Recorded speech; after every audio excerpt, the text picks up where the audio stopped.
This is pretty fancy. It is. It feels fancy. I'm not gonna lie to you.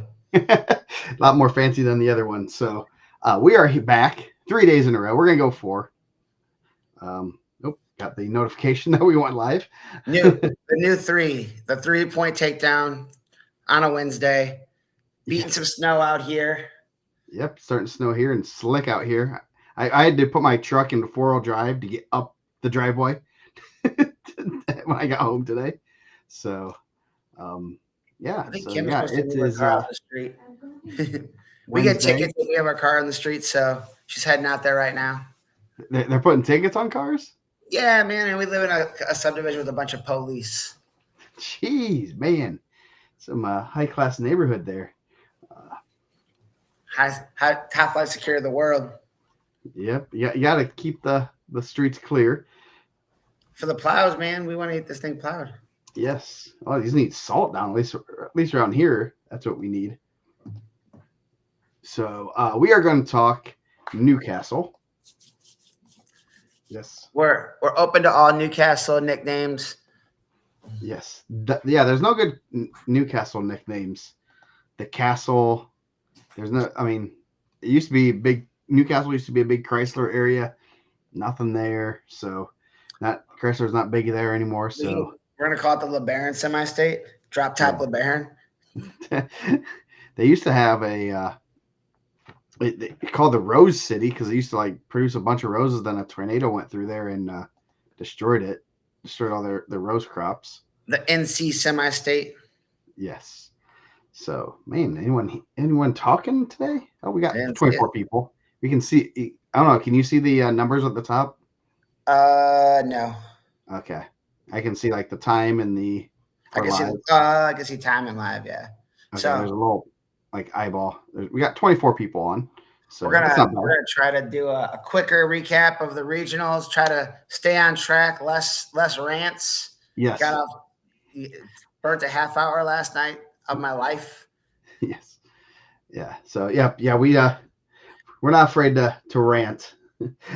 Passionate rants. Yeah. Yeah. I think like man, I got a lot of messages saying like, oh, I bet you ruffled a lot of feathers, and that wasn't what I was trying to do. Nah, I mean, I love talking youth wrestling. I love youth sports. I'm obviously getting into it pretty heavily with my son, and trying to the worst thing with youth sports. The worst thing with youth sports is you never know if you do a good job until they're 18, 20 years old. So you don't know if him wrestling 200 matches a year is going to work, or him wrestling 20 matches a year is going to work until it's over. So let's Newcastle. I like that. Newcastle. Yeah. So the first regional on the list that we're going to cover, we're going to try to cover these a little quicker. I mean, obviously we don't need to double down, and we'll talk some big other matchups of the regional, the team title, and then once we get to the semi-state, I think it'll be a little bit easier to hit on those. Yep. I got North Montgomery up. North Montgomery. So Westfield with their first regional title in their school history. So congrats to them. They I like those guys, man. Yeah, they're good guys. They have a real good team, and they're real young. I think they have, from talking to Coach O'Neill, giving you a bit of honey. You better have some bit of honeys next week. I bet they're having a bit of honey party at the Newcastle semi-state. Yeah. Do you think for Valentine's Day he gives out bit of honeys? I believe so. That's right. Happy wife, happy life, right? Yes. So so Westfield has a pretty good team. I think they have some good kids coming up, and should be interesting how they had 1, 2, 3, 4, 5 champs, bookends, Maddox and Maverick. And that Joe Maverick was a nice little addition to their team. I'm not gonna lie. Yeah, I don't think that's a bad addition. I mean, obviously, he's a regional champ. I believe he was. I know he's a semi-state. He might have been a tick arounder out of East Chicago. Yep. So yeah, that's a pretty good one. We'll go over some of the results. Just 106. Connor Maddox over Lucas Scott. Only Scott's second loss. He lost to the Hobart Regional Champ Cruiserweight. So pretty tough. Maddox only losses to Ducking, so a couple tough freshmen there. Yeah. So Carlo Federici of Carmel over Braden Head. Head's a real good freshman. That's having a real good year. I think he's a little undersized too.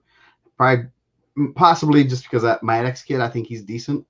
Yeah, and then Carlo obviously, getting a good coaching from Coach P. Yep. Man, this is probably one of the deeper Coach P today. So yeah, I believe so. Sully Frazier over Porter Temples. I would have to double check, but I'm guessing those two have wrestled. I think Porter Temples had beat them earlier on in the season. I'm sure because they're both seniors, they have wrestled quite a bit over the years. Chase Yant over Luke Weaver by Tech Fall. I know Weaver spent some time in the rankings there for a little bit too. He had a good IPO, and Yant's pretty tough. Obviously, a senior over a freshman. Next bigger match. I'm going down. Jacob Weaver over Cameron Mikesell. Yeah, I feel like, and then Landon Hicks is pretty good there too. I believe he's been in and out of the rankings. Michael Major. All three of his losses were at were they at the Carnahan? No, he lost. I think he bumped up and lost to Xavier Smith before Carnahan, and I think he only had one at the Carnahan, right? I think he bumped up twice during the year. He did he bump up against Kressel also? I don't think he went up against Kressel. He lost to Xavier Smith, Weems, and Sigorsky.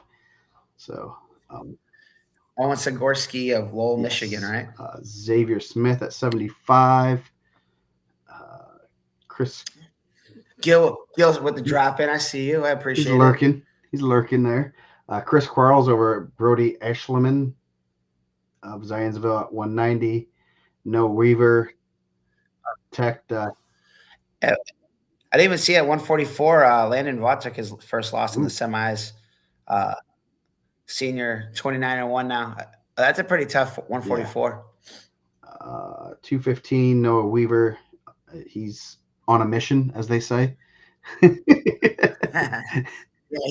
He's tough, man. He's really good. I mean, obviously, he was kind of one of the focuses we did last night with the academy stuff, and that's a good weight. That's four really tough. Yeah, you have one super duper tough, and then three others that are pretty tough.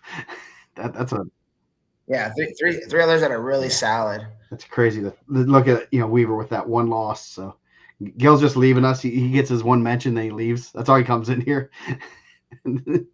So he has to get out of here before we talk about the Warren Central run. So think some 250 or 285.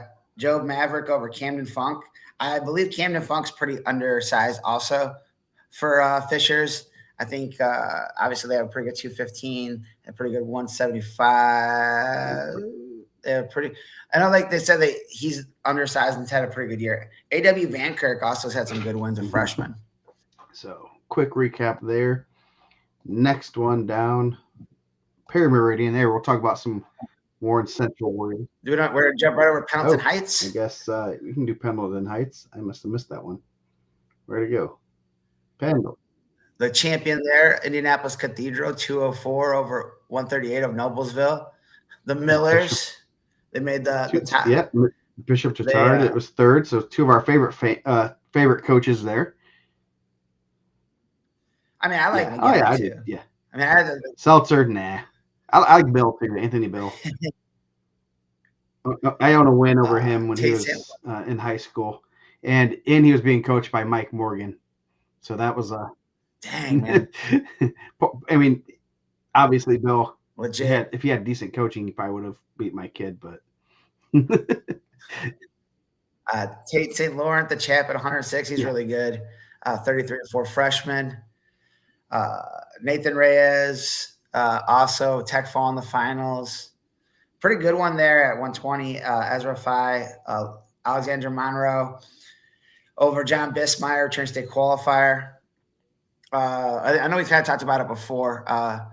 Bismeyer being back in there. It looked pretty beat up. The injury looked pretty bad at the team state. I mean, obviously, I don't think he competed after that, but it's good to see him in there competing and going forward. I gotta give a shout out to our guy Blake Weimer from Noblesville, 16-21, and he's got a couple wins over Doucette the past couple weeks, and a bunch of taking to semi-state. That's pretty good. That's some coaching. I know he's wrestling. His dad knows a little bit about wrestling, so. Legit good dude. Talked to him the other day. Said Blake's more into golf, but kind of just knows that wrestling's a cool sport, and he's punching his ticket to semi-state as a freshman in a solid weight class, real solid weight class. And I think Noblesville has some pretty good guys coming up also. I think they have some good guys. Someone in that chat that might be able to help us out there. Yeah. I know, and they'll get Kincaid back also, which obviously, unfortunately, this year he had to be out. Yeah, no, that's good. It's always cool to look at some of these records and you see a 16-21 and punching a ticket, not just as a fourth, but as a third. So that's pretty cool to see. At 126, another freshman from Noblesville, 35-7, Zach Nicolite over Connor Bayless. That's a real good win. Yeah, it is.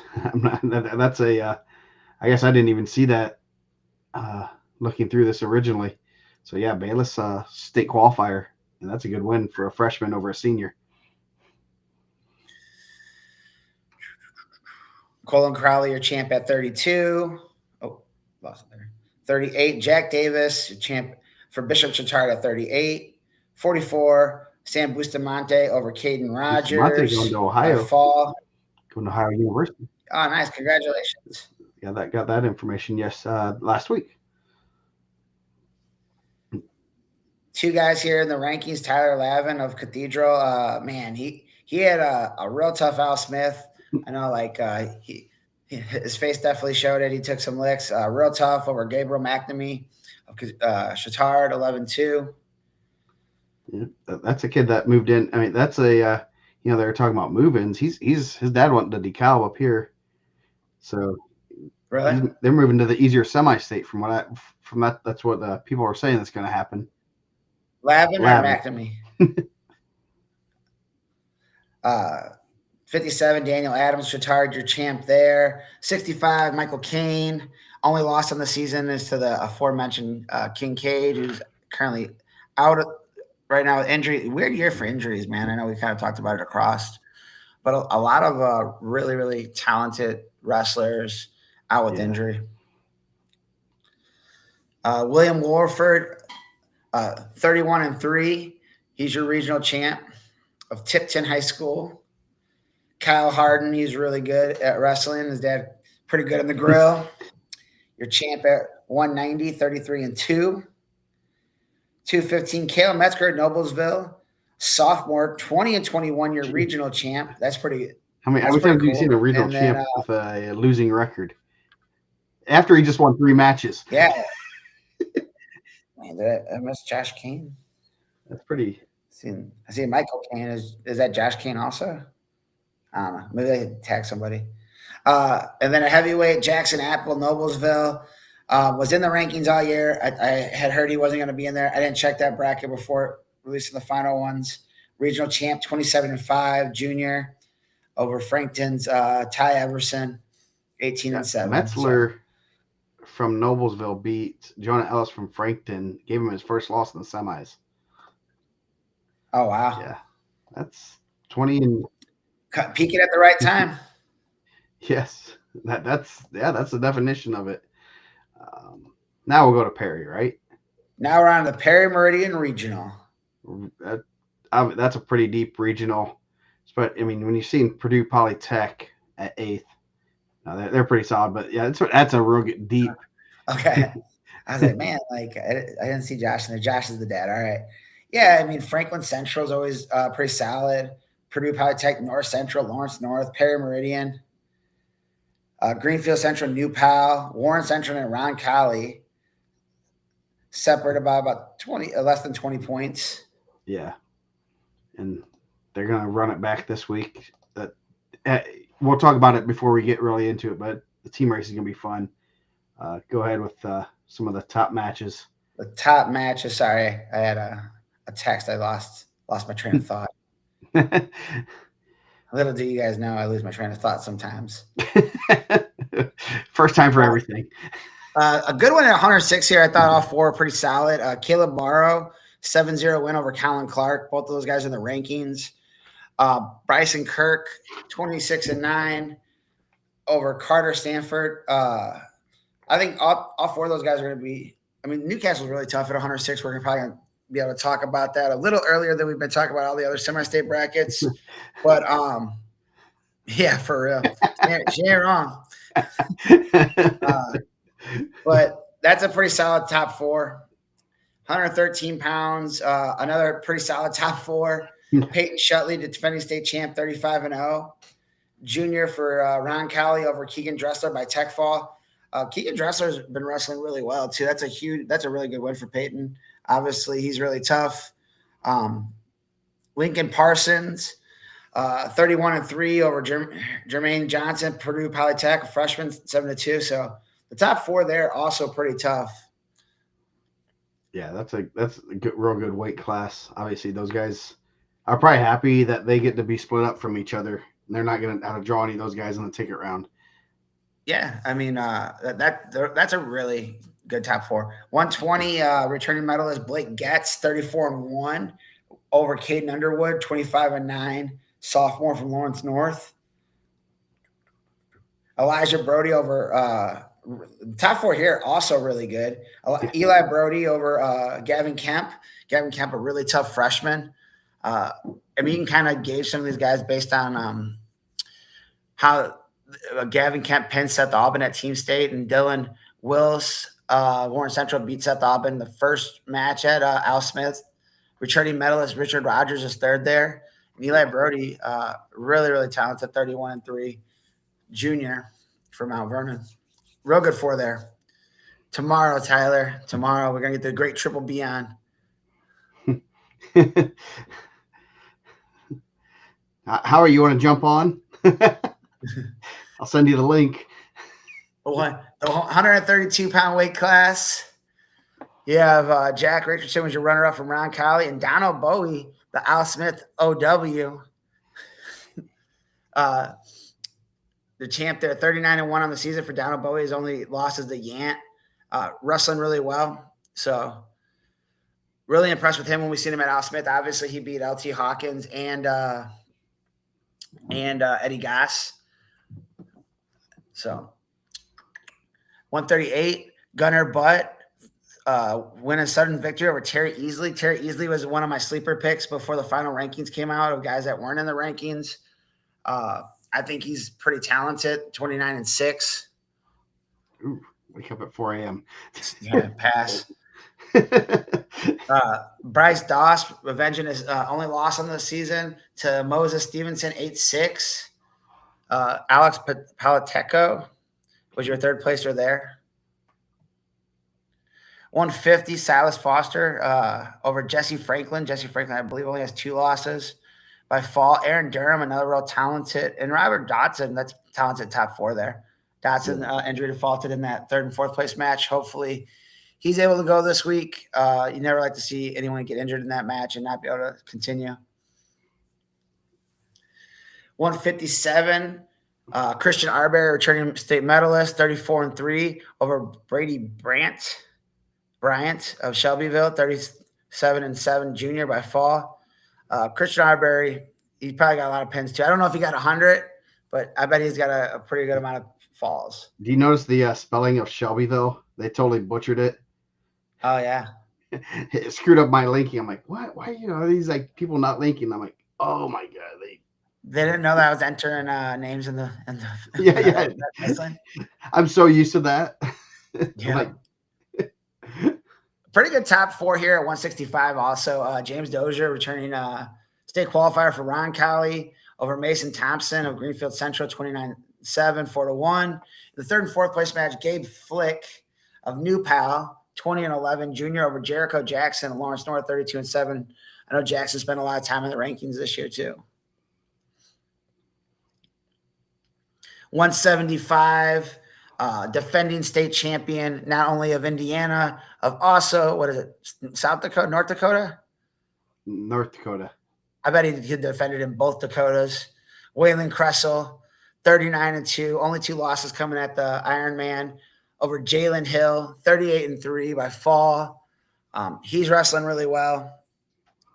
He's been wrestling pretty well for the last, 5 years, because he was like a runner-up as an 8th grader. Or what was Yeah. Runner-up champ, King Indiana, got a couple titles, going to Northern Iowa. It perplexed some people on his number 1 ranking. Like, he's not a junior. He's faced already 3 times. Yeah, he's really good. What's even scarier is that he's improved a lot. I felt like from last year. I felt like last year was really good, and then when we seen him at Al Smith and the way he dominated, you're just like, man, he's just continuing to get better. And I mean, that's a credit to the guys he works with. I know in the summer, his academies and his coaches during the season, probably got to go in there and wrestle Gil every day. I mean, it's tough. I'd like to see that match. I don't know. Is Gil still lacing him up? He was in here. I know when Jalen was at LC, Morgan was still lacing him up. So I wouldn't be wrestling. I wouldn't be wrestling. Ray Maldonado would wrestle Sean Streck every day, and I remember they asked like, "Hey, do you want to come in?" And I was like, "I don't know." And Paul's like, "If you go in there, he's not going to let you rotate out, and you're going to have to go. You're going to have to go from the whole practice, and if you don't, he's going to be pissed. He's going to go harder." And I'm like, I don't have those goes. I'm not trying to get beat up. I ain't trying to get beat up by high school kids. Yeah. MJ Morton, number 3 there. 190, undefeated Michael White, 38-0, junior from Lawrence North, over Sear Godwise of Perry Meridian, a real talented junior, 27-5, 22-13. Dude, that's a good room right there. Dylan Lighty, Gwiz, Kressel. And then Gil wrestles him. Yeah, that's a pretty good group of 3 there. See, Gil's a pretty smart guy. He lets them bet. That's a savvy bet. Then he jumps on him. Nice. I was wondering how Bryson Kirk was stepping his game up. I believe it now. 215 unranked. Andy Warren of Perry Meridian, 12-5 on the season senior. I mean, it was tough because he came back late, and I hadn't really asked why he was out, and it's none of my business anyways. But he's ultra talented, ton of good youth results, summer results over Colin Wetzel. Only Wetzel's 3rd loss on the season, 4-2.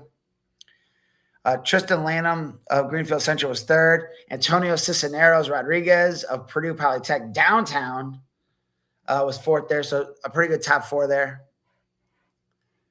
Nice. Fought in the UFC. His dad fought in the UFC? Yeah. Pretty good. And then at 285 pounds, William Blessing of New Pal, 18-4 on the season, sophomore, over Jakari Markey, who I was told very early in the season, don't sleep on him. By the end of the year, he's going to be a problem. Runner-up at the regional. I believe he's pretty young. So I didn't take good advice and get him in the rankings. That's on me. And then Zach Blevins of Greenfield Central, senior, 28-5, was 3rd there. I know he spent some time in the rankings. And John Steinhofer of Franklin Community has had some really good wins this year too. So yeah. Markey pinned Blevins. According to the bracket, it's in 0 seconds. That's pretty impressive. That's it. He's working with Gwiz. Yeah. If you look a little bit deeper, it appears it was in overtime. Oh. But hey, well, 0 seconds pinned. The easy button. Yeah. So in our final regional in the Newcastle semi-state, number 4 we're talking about, but number 1 in our hearts, the Richmond Regional. Yes. Won by East Central, 145 to Milan's, or was it Milan or Milan? Milan, I believe. Is it Hickory? Hickory. 110, yes. 110.5. Newcastle was 3rd. So yeah. You want to go over those ones? Yeah. Jump out at you. Yeah, your champ at 106 pounds was staying undefeated. We talked about it during the Fort Wayne show. only the second undefeated 106-pounder left in the state brackets. Heather Crawl, 41-0, 41-0. 113, Cole Freeze, Franklin County, who I felt like has been there for a long time. He's a senior, 26-2. Over Isa Gardner, 33-3. Also a guy I feel like there's been there for a long time. Both those guys, I feel like have been on the watch list for a long time. Blake Hunt, your champ at 120 from Rushville Consolidated. 126, a pretty good one. 2 medals going at it. You had Braden Volts of Eastern Hancock, 34-2, over Matthew Baylor, 40-1, 11-1. That was Baylor's first loss on the season. Those 2 guys, both medals in the championship match there. 132, Tylen Thrine, 31-2. His 2 losses came at the Carnahan over Colin Troyer by Tech Fall. Kind of a late move down for Thrine. I'm excited to see the Thrine and Bowie possible match this weekend. I think stylistically it's a pretty interesting matchup. Yeah, definitely. The cool thing is if you have Flow, you can watch semi-states. If you don't, you can pay $20 and watch them. I think it's 20 or 25. You can watch all the semi-states. So you can be at whatever semi-state you are and have the other ones pulled up. I've definitely done that. So I'll be on the mic. It's going to be hard for me. I'm sure I'll get updates as it goes. Yes. 138, your champ was Gage Sherwood of Cambridge City, Lincoln. Where's Cambridge City, Lincoln at? I can tell you, I have to. It's Cambridge City. It is straight west of Richmond, and it's the home of Poor Jack Amusements. Okay. They come to the DeKalb County Free Fall Fair with the games and rides and everything. We're not ranking anything tonight, but what was your favorite fair ride growing up? Ooh, fair ride. The Gravitron. Gravitron? Hated the Gravitron. I used to like the Tilt-A-Whirl. Tilt-A-Whirl was my go-to. Yeah. What's your favorite fair food? Fair food? Ooh. Man, fair food. I like fried Oreos. Those are I was going to say fried vegetables. I like fried vegetables. Yeah. Oh, but steak and bits also. I like the Chuck Wagon.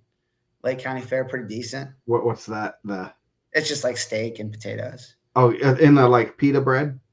No, it doesn't even come in pita bread. Just a soggy, like cardboard thing that gets all greasy. Yeah. And I like corn. I like the corn roasts. Yeah, they have. And a lemon shake up. Elephant ears. Oh man, elephant ears. I messed up. Mark Hidalgo, a good elephant ear funnel cake. Yeah, in Fort Worth, at the DeKalb County Free Fall Fair, they have. Why is it called the DeKalb County Free Fall Fair? Because it's free. You don't have to pay to get in. Oh, it's free in the fall. I thought you guys were like. I thought you guys were like Tom Petty over here. Yes. Tom Petty comes and plays every year. Well, he's not coming anymore. He'd be a zombie, but. Yeah, we. So they have like the steak and potatoes, and then it's like on a pita bread. It's really good. They have a steak place that's always busy. Where else? Let's see, man, they have a lot of.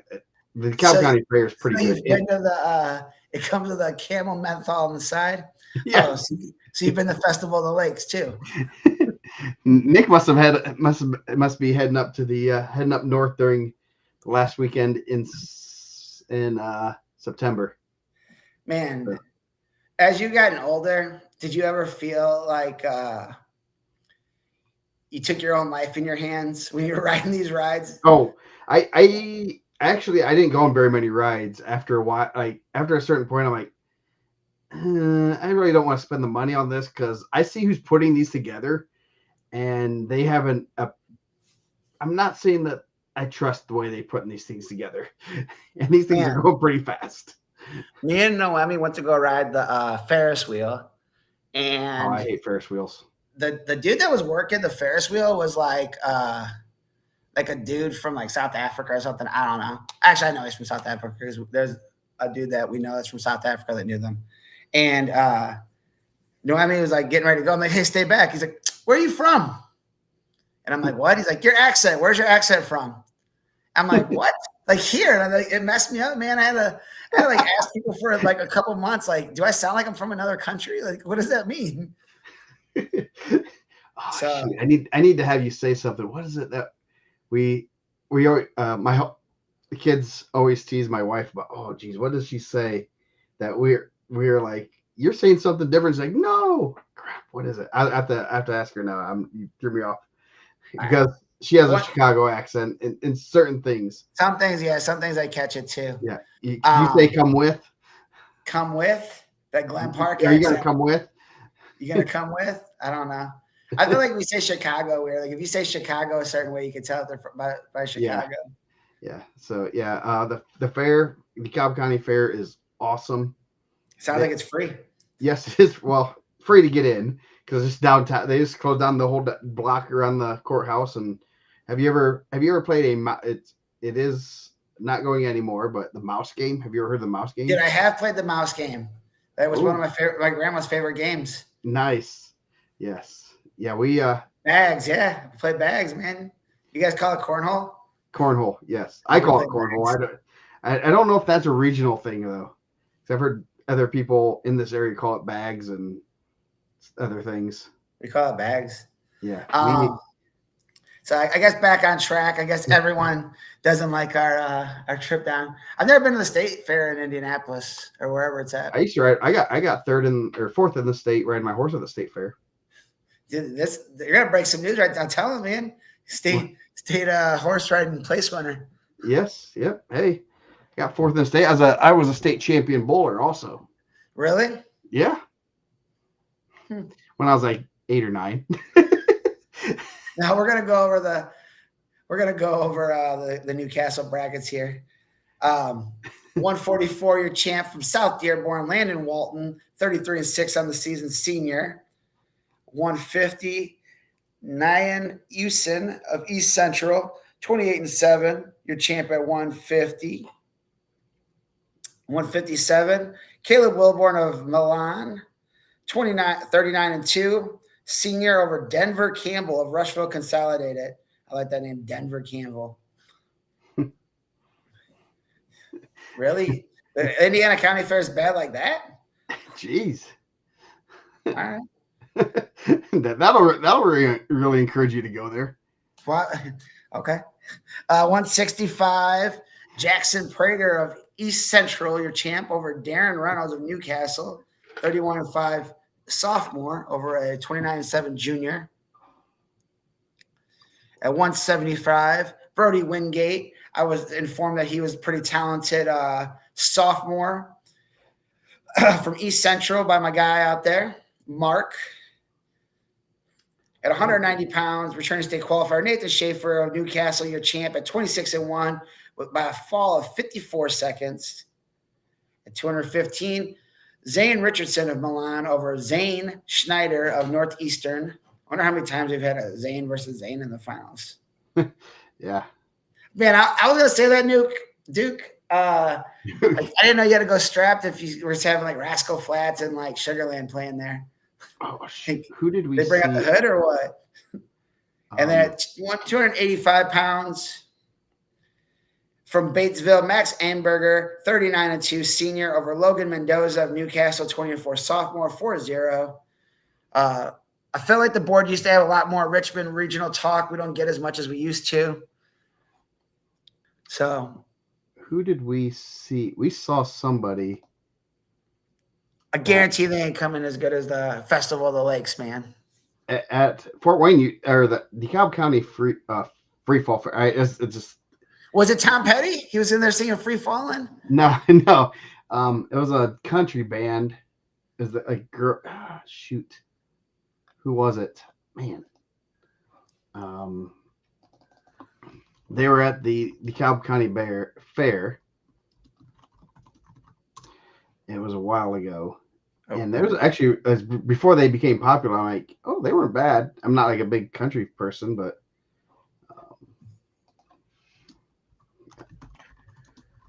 I mean, you gotta hit up the Festival of the Lakes. Talk to Chris Stoika, the coach at Griffith. He can get you some premium parking. I think Nelly was there last year. You can go see Nelly. You ever seen Nelly live, Joe? No, I did see Outcast Okay. at the Rolling Rock Town Festival in 2002. That's with Godsmack, with uh, Tommy Lee, Nickelback. Please don't. It was a bunch of bands. So I think Seven Dust was there. It was an awesome concert. It's When crazy. can we start liking Nickelback again? I mean, I understand that it, got played out a little bit, but I don't know, man. Every now and then it'll catch me in the bangers. Take me back to the early 2000s. Yeah. So I'm gonna let's see. It would have been 2010 bands. Let's see. I think it'd been. Are we looking for the Cal Free Fall County Fair? Yeah, Free Fall Fair. So we're gonna go. I'll figure this out while we talk brackets. Brackets here. So we talked about that pretty tough regional, Carter Stanford, your fourth place finisher there. He's going to open up with number 5 in the state, number 1 in the semi-state, freshman from Westfield, Connor Maddox, 34-1, Al Smith champ. His only loss to Trayvon Ducking. He's pretty good. Yeah, it was Lady Antebellum is who we saw. Okay. It was for free. It was free. We didn't have to pay. We got see before the end. It was 2008, so it was pretty early. And I was like, oh, they're pretty good. Tantric was there. They used to have some good, pretty good bands. Okay. Right, Pop Evil was there in 2012. I mean, might not be your style, but yeah. I'm lining up I'm trying to go there the last week of the fall and go check this thing out. Yeah, they got some good food, and we'll come hang out. I'll show you. We'll keep you safe in downtown Auburn. See, yeah. That's what I'm talking about. Hey, I got 5 Nickelback songs. Let's go. Anyway, go back. And the bottom part of that quarter bracket, Hayden Poole of Milan, freshman, 34-7, and number 9 in the semi-state, Eddie Tomlinson of Indianapolis Bishop Chatard, freshman, 27-10. Pretty tough quarter bracket there. I thought the top 4 guys that are people that are ranked at 106 pounds coming out of Newcastle is pretty good. I'm hoping that they don't hit Evansville. I think that would be a travesty if Evansville and Newcastle hit Friday night. I think those are probably 8 of the best. Not that it's anything that I could do, and I'm not dismissing anyone else's run, but those are 2 pretty solid semi-states. Yeah, exactly. And you definitely want Evansville versus East Chicago, right? No. That's not what I want, sir. But I have some friends that are going to be there. No. So at the next quarter bracket, you have Kai Kohi of Noblesville. I'm sure I butchered that. But that's a pretty cool name. A freshman, 29-16. And Briggs Tackett of Rushville, a sophomore, 31-5. First match of that quarter bracket. And the winner of that will have Caleb Betty of Hamilton Southeastern, a freshman, 20-13. And returning state qualifier, 26-1, Caleb Morrow of Indianapolis Lutheran. His only loss, I believe, is the Peyton Shutley up at 113. He's number 3 in the state, number 3 in the semi-state. Again, pretty solid quarter bracket. 1 state-ranked guy. Luckily, all the state-ranked wrestlers, I believe, in the Newcastle semi-state at 106 pounds were all regional champs. Well, here's one that's state-ranked that's not a regional champ. Well, the top-ranked ones were regional champs. Yeah. And they're all separated, so didn't have potential. Unless there was an upset, there would have been some crazy matches. Yeah, the next quarter bracket down, you have, Tiga Koyanaji. I'm sure that's butchered also. Once you get the enunciation in there, I would appreciate it. A senior at 106, which is always pretty tough, of Crawfordsville, 21-7. And they'll have Perry Meridian's Colin Clark, number 16 in the state, number 5 in the semi-state, a sophomore, 25-9. The winner of that will have the winner of Grant Horning of Lapel, freshman, 13-7, and undefeated Heather Crawl, couple-time state qualifier, 8 in the state, 4th in the semi-state, looking to get on the stand for the first time. Again, it's going to come down to matchups. She was a semi-state runner-up last year. She's pretty tough. Yeah, yeah, she's had a real good year, dominating everybody. I would Really, be, really good career. yeah, yeah. So she has a world medal. She has a world Wrestled at bronze the medal. wrestled at the who's number one this past year. Yeah, she's tough, and kind of curious where her and Ocampo end up for college, because that's going to be kind of cool to follow them. Tigai Koyunuti. Thank you, man. I still probably butchered that. My Saudi not great either, but I'm happy we don't have to run it back right now and do that one. If he qualifies for state, I'm definitely gonna put it into my Google Translate and get that. If he qualifies for state, I'm going to make sure Coach Gable's pronouncing that name. Yes. So in the bottom quarter bracket, pretty good first round match right here. Bryson Kirk of Warren Central, freshman, 26-9. He's been hand fight with Coach Gill, so he's probably got elite level skills of defense. Not ranked in the state, and he'll have number 6, 19th ranked in the state, Lucas Scott, sophomore or freshman from Southmont, 35-2, 2 losses, one to Cruz Aweta of Lake Central at the Trikoff, and his other one this past weekend to Connor Maddox. And then the winner of that will have number 10 in the semi-state, Carson Weiler of Batesville, freshman, 34-8, and really talented freshman, 7th in the state, number 2 in the semi-state, Tate St. Lawrence of Indianapolis Cathedral. I've been super impressed with him. I think he kind of had a tough time at Al Smith. Came back at Team State, had a really good Team State. He's incredibly good.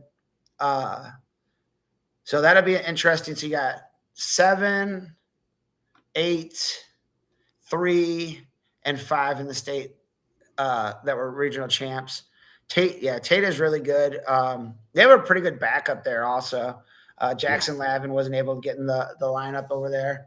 I mean, you got a really tough 6, really tough 13. I think he's pretty small. I think he's going to be in the mix next year. I wish they would just let us rank the regional champ or semi-state champs so we can kind of separate it pretty evenly, but they don't let us do that. They like the blind draw system. So they would be, so their highest rank one would be number 3 or 5. So one would be Fort Wayne. I need to Bayless the backup too. Ken's right. They had some really talented smaller guys there at at Cathedral. So one would be, let's go take a look at these. How would we rank them? Because last year, well, I think you would have to have we talked about this before, and I've talked about it for semi-state. I talked about it for state ad nauseum. But you would have to have a pretty simple ranking system because they're not going to sit there and have a seating meeting. I think you'd have to have highest returning placer, head-to-head, or head-to-head would be the top, highest returning placer from there, and then go like that, separated down. Yeah, you'd put Ocampo would be number 1 most likely. Yep. I'm saying Ducking probably wins down south just because he's won the past couple weeks. I mean, I think it's gonna be tough. That semifinal, him and Daniel Brown's had a pretty good rivalry. We'll talk about that tomorrow in the semis. It seems like Daniel Brown's had a lot of trouble with Case Bridge and less trouble with Ducking there, but Ducking's wrestling really well. Yeah. So then you have like a Morrow or Maddox. Maddox would be over Ducking, but Ducking would be over Maddox. And then 4 would be Maddox would be over Brown, but Ducking would be over Maddox, right? Yeah. But either way, those two would be 2-3, and they would wrestle first round. Because that'd be 2-3, right? Or no, I guess it would be 1 and 4. Well, it'd be on the same side, so yes, they would wrestle first round. So that'd be if you're talking Morrow, if he wins it, he's a returning state qualifier, so then he would kind of jump with the state experience. His only loss is a loss up at 113. Yeah. So either way, that's how it works. Yeah, 2-3 would be on the same side. They'd be in the semis, which would mean their 1s and 4s would wrestle, 2s and 3s would wrestle on the other side. Yep. So maybe that's not good. Nope. We'd probably get the 4 best in the semifinals, I'd hope. Yeah. So 113. We'll go up there. Pretty tough draw. I think this is a pretty tough ticket round match. A couple seniors down at the bottom of that quarter bracket. Kane Hopkins of South Dearborn, a junior, 33-8. He'll have number 9 in the state, number 4 in the semi-state. Keegan Dressler of Southport, a senior, 31-4. I think he's pretty talented. I think he's had a really good season. Unfortunately, he draws into another really tough senior at the top part of that quarter bracket, number 5 in the state, number 2 in the semi-state, Nathan Reyes of Indianapolis Cathedral. He'll have Dane Van Velderhuizen of Zionsville, first match, 19-16. Possible Keegan Dressler, Nathan Reyes ticket round match. That's going to be huge for Cathedral's team points. Obviously, they're going to be trying to get as many guys through to the state finals, which in turn means that they're probably going to get a lot of state medalists because Coach McGinley has an incredible Friday night record. Yes, they do. They have a really good Friday night record, and that's a that's a big one. That'll be a tough. And he has a pretty good record just getting kids to state. He has over 100 state placers, which is, and I'm sure first of all time. Yeah, and I'm sure if he was here, he would say it's all of his assistants and how well they do and how they prepare. And he's a pretty humble guy, also a real good dude. Yeah. So next quarter bracket, Carl Federici from Carmel, 27-9, sophomore. He'll have Nigel Dix of Brebeuf Jesuit, first round. Then you have number 7 Lincoln Parsons versus Isaiah Gardner of Tri. Parsons number 7 in the state, so he's in a fairly good spot. Obviously, Federici, he's had some solid wins, during his career, and if he's starting to click at the right time, that's kind of scary. And obviously, Coach P is going to have his kid ready. Yeah, I'm sure Coach Holden's not upset with the draw there for Lincoln Parsons. You miss a couple pretty tough regional champs. Not that Federici's not. He's the only one without a state ranking next to his name or semi-state ranking. So pretty good spot there for him. Yeah. Next quarter bracket down. You got Cole Freeze of Franklin County, senior, 26-2. He has Jermaine Johnson of Purdue Polytech, the Techies. The Techies. Against the next match would be Layden Morgan of Elwood, not related to the professor, from what I can tell. He'll have Braden Head of Westfield. Really good freshman, 28-8. He has a pretty solid. He had a real solid freshman year, and definitely in a spot where he can punch a ticket to state and make a name for himself right there. Yeah, I was really impressed with him at Dallas Smith. He had a lot of really good wins there. I know he had a couple wins over Acuna, who's the regional champ coming out of the Hobart Regional.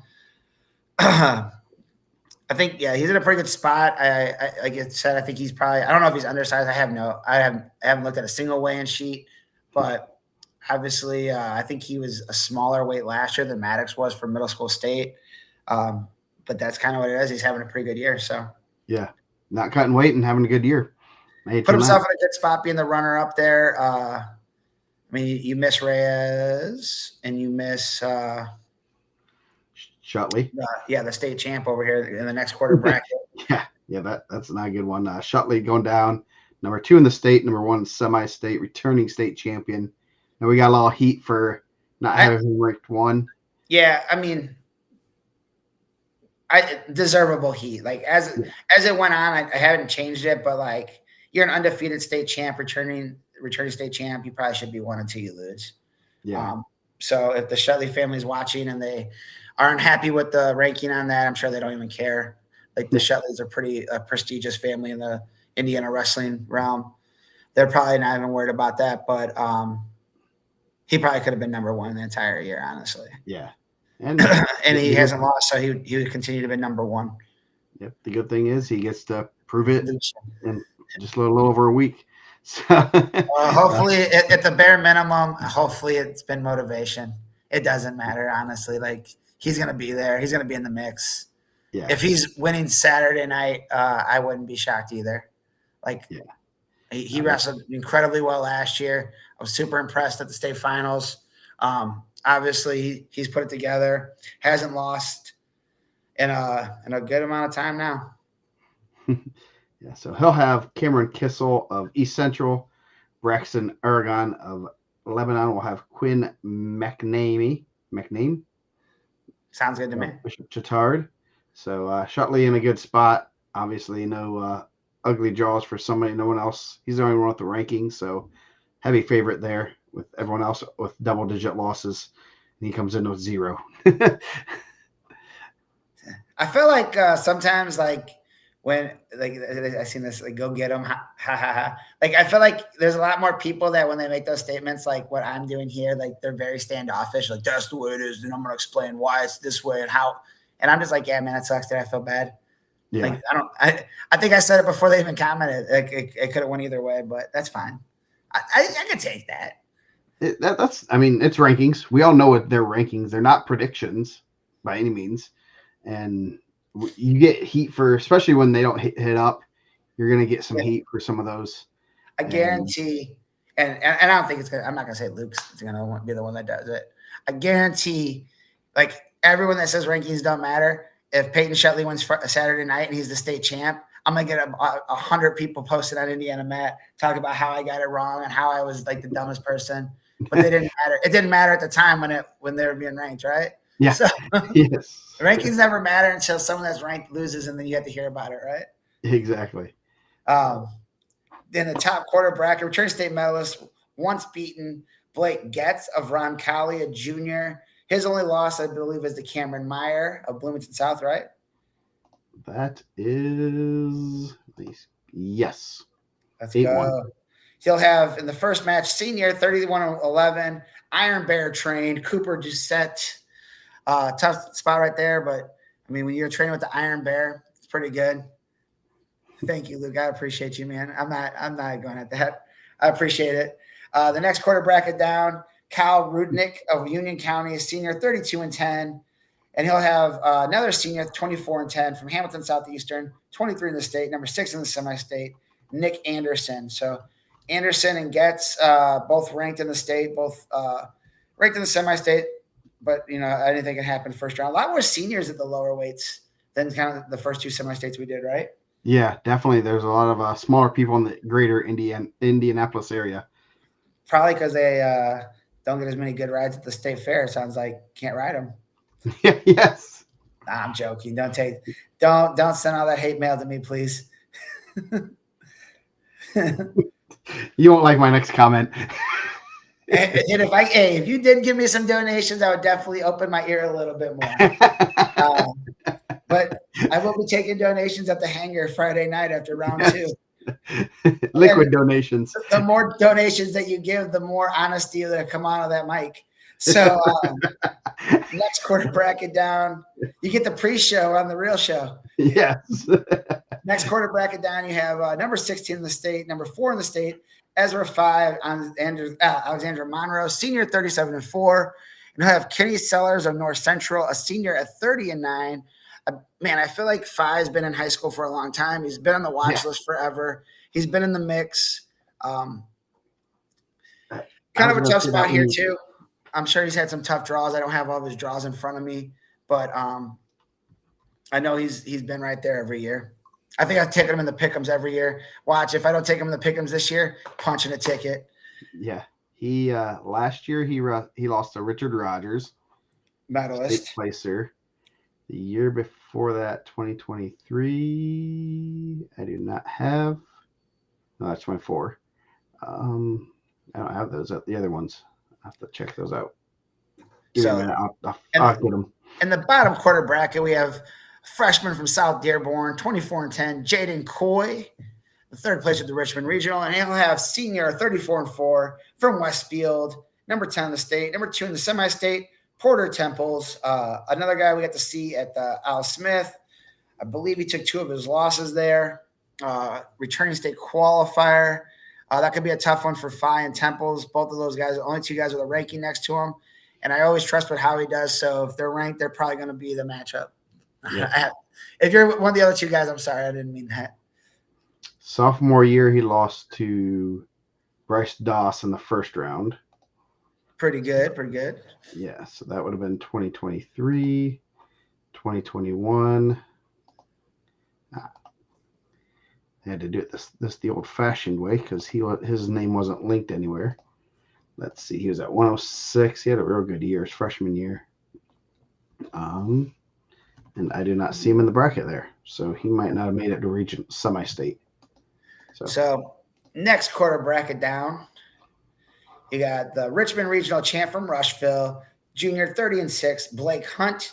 And first match, he'll have not ranked in the state, spent some time in the rankings. Number 8 in the semi-state, Owen Ingalls of Fishers, a junior 25-12.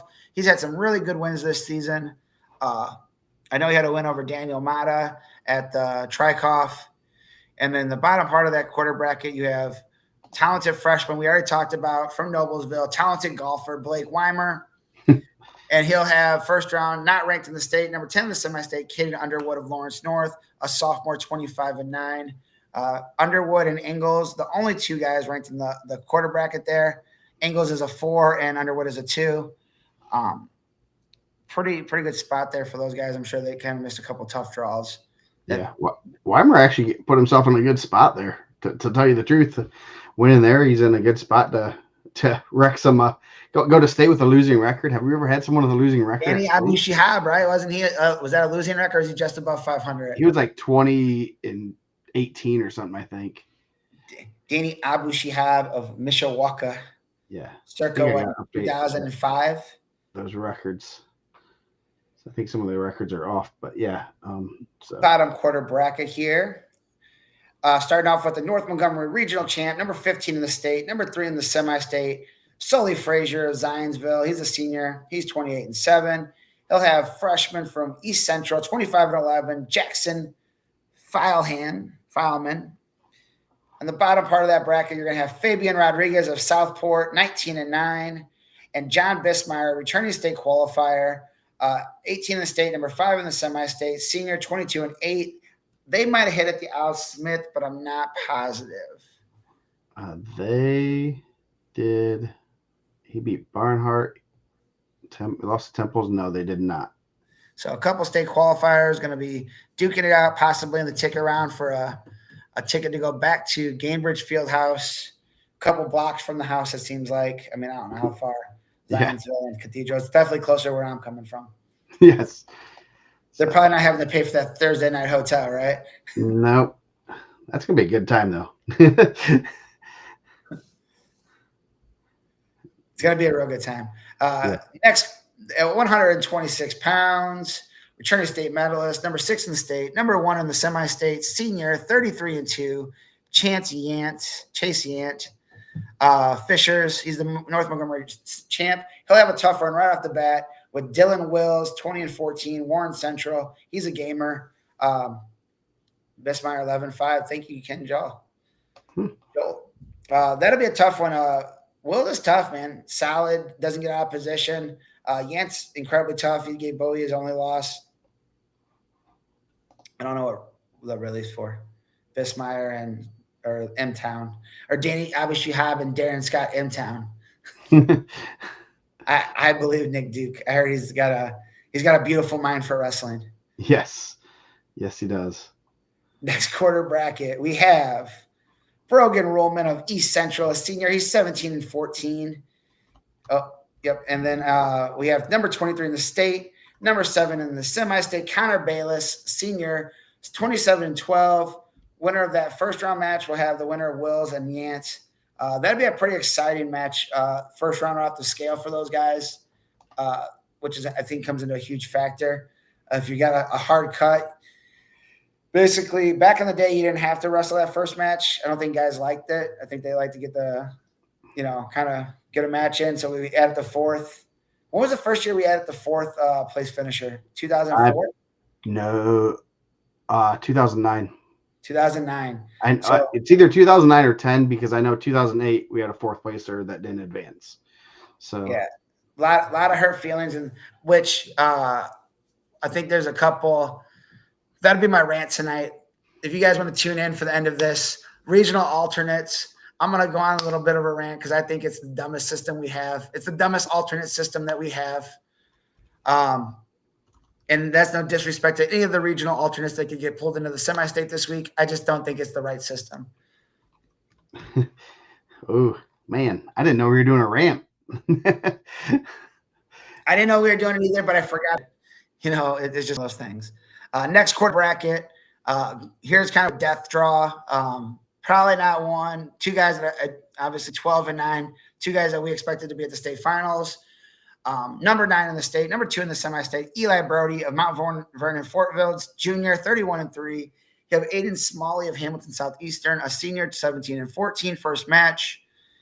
In the bottom quarter bracket there, you have Abraham Perez Hernandez of Providence, Cristo Ray, senior, 25-10. And he'll have former state medalist, number 12 in the state, number 4 in the semi-state, Matthew Baylor of Milan, a junior, got his first loss in the regional championship last weekend, and now have Brody for a ticket. Pretty tough spot there for those guys. Yeah, that's gonna be a good match. This whole weight has a couple good matches, so that should be interesting to see how this shakes out. Yeah, 26-6 were really tough at. I think 32 is pretty solid too, but 26-6 were really tough at Newcastle. Yeah. Next quarter bracket down, kind of another death draw here, depending on how you view death draws. Top quarter bracket, you have number 11 in the state, number 3 in the semi-state, returning state medalist Brandon Voles, Eastern Hancock, sophomore, 34-2, unranked last year to a state medal. He'll have Joseph Klauser of Tipton, a junior at 16-3 from Pendleton High, 4th placer. The bottom quarter bracket there, you have Dallas Simmons of Fountain Central, a senior, 32-5. And he'll have number 14 in the state, number 5 in the semi-state, talented freshman, 31-5, Gavin Kemp of Roncalli. Gavin Kemp having a really good freshman season, had a lot of big wins, helped his team win a team state title. That's going to be an interesting matchup. A couple of young guys there, sophomore and freshman, for a ticket. Kemp's dangerous. He's a very dangerous wrestler. Watching some of his stuff, been really impressed. He's exciting to watch. Yeah, that should be a real good one. Bulls really solid. Who is 2 losses to? Let's see, wrong weight class. One was early, right? One was early at like the John Hurley. Lost to Vandy Griff, and that's all I have. So if we have the second loss for Braden Voles of Eastern Hancock, go ahead and put that in the comments. Yes. John Hook's definitely correct. Gavin Kemp is definitely dangerous. If you don't agree with that, go back and look at the team state and watch him wrestle Seth Aubin, essentially helping Roncalli pull off that victory for the team state title. Scrolling on down here, you're going to have a couple of tough freshmen in there with the mix with a medalist, Zach Nicolite of Noblesville, freshman, 35-7. He's the Pendleton Heights regional champion. He'll have Liam Hubbard of South Dearborn, a junior, 27-8. And then the bottom quarter bracket, you have not ranked in the state, but number 10 in the semi-state, freshman, 32-10, Luke Weaver of Rossville, and he'll have returning state medalist, Franklin Central's own Richard Rogers, 18 in the state, 6 in the semi-state. He's exciting to watch too. He can hit some big moves. I know he had a couple losses to Kemp this year, so possibly Rogers kind of put himself in a good spot there where just kind of how the bracket falls, right? The only ranked guy in the state, state-ranked guy in there, not that doesn't mean anything at this point. Anything can happen in the first round, single limb, in the second round, single limb also. Yep. So he got a good spot there, and definitely will help him. I mean, he could have drawn into Voles or Yant. I think, Yant's so he got into the position he really wanted, but obviously Nicolite beat Bayless, so that could have.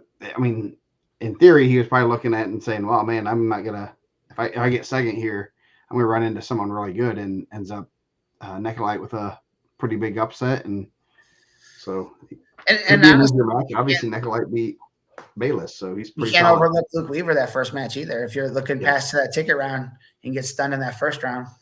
Yeah, Weaver's going to want to join his brothers at state. 3 brothers at state. Has that ever happened? Were the Welches all 3 at state, or were the twins? Yeah, maybe. I mean, Luke might have been there when the twins were older. Yeah, it's pretty rare. If it is, it's pretty rare.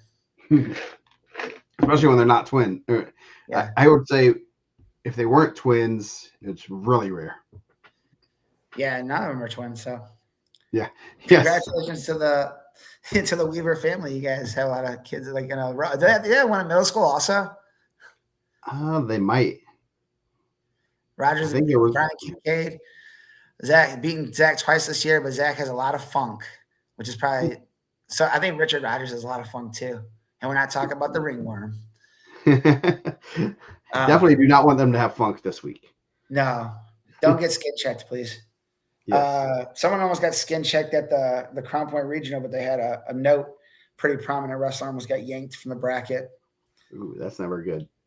Moving on down at 132 pounds, a guy, one of my personal favorites. I think he scraps.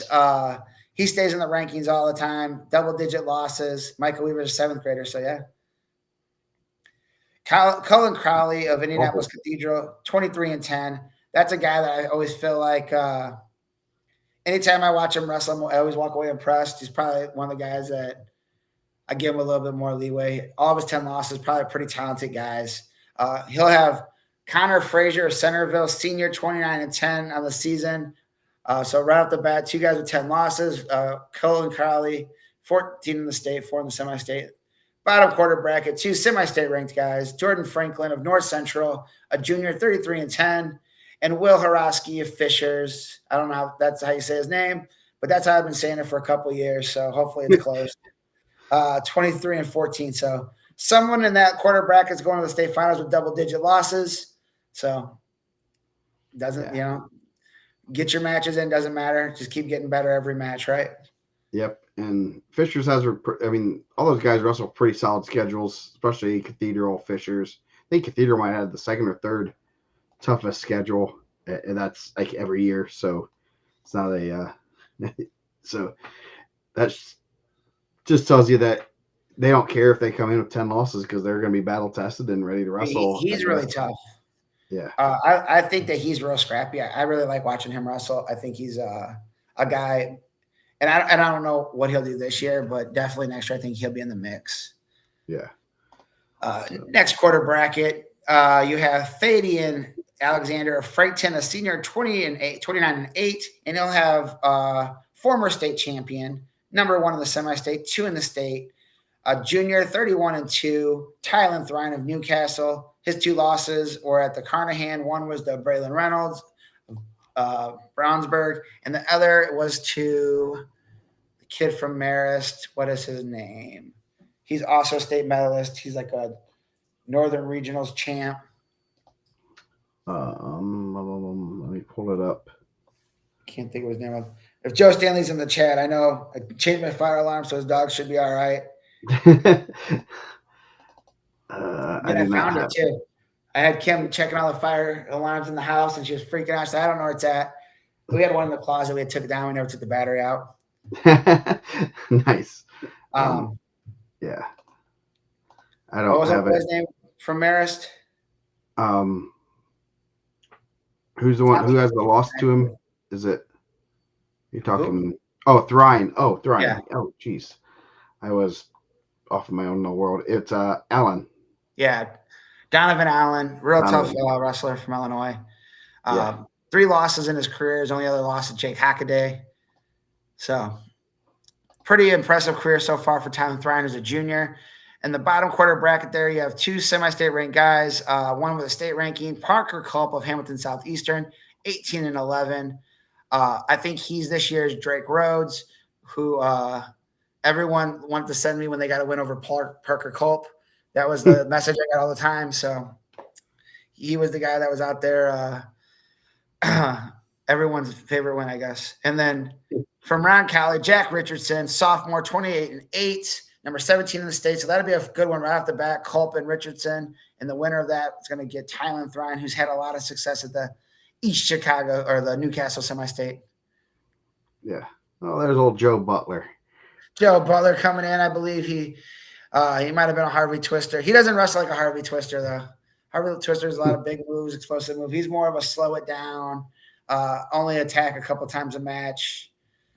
Not as aesthetically pleasing as like a Joe Williams or BJ Futrell or definitely Cassio Pero. But when he explodes, though, he's fast. He is fast. Him and Braylon Reynolds was a really good match there. Yeah. At 100 and the next quarter bracket down, we have Isaac Sudarth of Noblesville, Sudarth. Hopefully that's close. Freshman, 20-19. I'm sure it's not. And he'll have first match. He'll have Colin Troyer, Franklin County, senior, 24-5, not ranked, third in the semi-state. The winner of that match will have Dylan Merciless of Perry Meridian, number 7 in the semi-state, 21-10 senior, or Carter Nickham of Westfield, the senior, 28-7, number 6 in the semi-state. Carter spent some time in the rankings. Pretty solid. I know he's had 7 pretty solid losses this year. There won't be a state-ranked wrestler heading to the state finals out of that quarter bracket, but 3 guys ranked in the semi-state, so it should be a pretty interesting bracket there. Yeah, that should be a good one. Going down the last quarter bracket, Donald Bowie. Couple showstoppers in here. Yes, Donald Bowie, our guy. Number 3 in the state, 2 in the semi-state, sophomore, 39-1. He'll have Jackson Ingram of Zionsville, junior, 24-12 right off the bat. Bowie, we already kind of talked about as Al Smith, taking out 2 guys with state medals. And then he'll have the winner of Adam Brewer, Batesville, sophomore, 35-5, and number 25 in the state, not ranked in the semi-state. So me and Howie found a disagreement there. We don't disagree a lot. From Elwood, Caden Simpson, a junior, 28-4, had a huge win over South Cybercrest when Cybercrest was, I think, top 10 in the state at that point. So also a couple showstoppers going to probably possibly meet for a ticket there. Should be a good weight class. Definitely interested in the Bowie Thrine potential match there. That could be a good one. Obviously, Crowley Grinder going to come out there. He's going to have they're going to have a game plan for Thrine. Could be a real good bracket. 1, 3, 8. Are we going to get any fireworks from Warren Central Newcastle again? Are we going to have the 2 Gavin Whitehead and Kyrell Lavelle 2.0? I don't think that those guys are as like chippy. Maybe I didn't think Kyrell and Gavin Whitehead were very chippy either until that. Yeah. But hopefully we don't have the fireworks that we had there. That was a lot of drama heading up to the state finals. Yes, it was. So I'm sure they'll have people ready. So 138, Gunner Butt, new pal on top. He'll have Dylan Ingram. 13-12 earlier in the season, one of the craziest matches I've seen. That's pretty crazy. That's a lot of points. He's having to get 25 points in the match. Pretty good. Yeah, 2 state-ranked guys.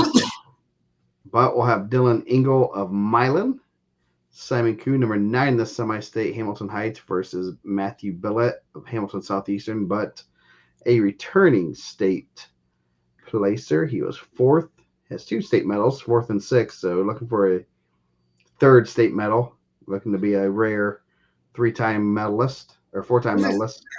Who's his other loss to? He has a loss to the Terre Haute South kid. He got mixed from his feet. Brian and Isaiah Schaefer guy. Isaiah Schaefer. Oh yeah, in the finals of Mater Dei. Mater Dei. So yeah, Schaefer was a tech fall. Brian was a pin in 26 seconds. So got mixed. Died from his feet, man. It's crazy. Someone said it to me. You don't see a lot of mixers, especially guys with that high. I'm sure that was kind of a surprise. Gunner Butt's really good. Got pretty good hair out there too. So yes, he does. So that Newcastle, oh yeah, I remember that slam called Brevin Thrine, David Pearson tick around match. Oh yes, that was intense. Yeah, we got to give Johnny a couple days to decompress. Yeah, Johnny, the advocate for the Newcastle Trojans. I bet if we could dig a little deeper in that history, I bet there's some more Warren Central, maybe like Matt Jaggers and Russell Smiley back in the day.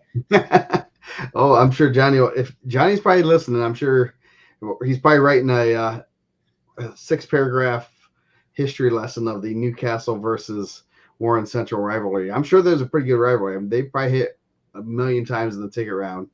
So he needs to let that thing go, man. Don't cut that hair, man. Let it roll. Yes. So going down, you got Gage Sherwood, Cambridge City, Lincoln, home of Poor Jack Amusements. Got us on a Yeah, I'm sure you probably see. I mean, if you're a fair goer, you've probably seen some poor Jack amusements. He has number 10 to semi-state, Cade Zuber of Greenfield Central, Camden Laney of Southmont, sophomore versus Alex Hayman of Pendleton Heights. So 8 and 10 in the semi-state Russell first round, and then guys with no rankings. So kind of wide open quarter bracket. So Alex Hyman's probably going to punch his ticket there. That's what you're telling me. That's how it works. Yes. That's a pick'em. That'll help you in the pick'ems. That's one of those weights that do you go with the rankings or do you go just draw it out of a hat? So and then I'll get a strongly worded email about motivation. No, I'm just joking. I don't know. Hopefully not, but I've got those before.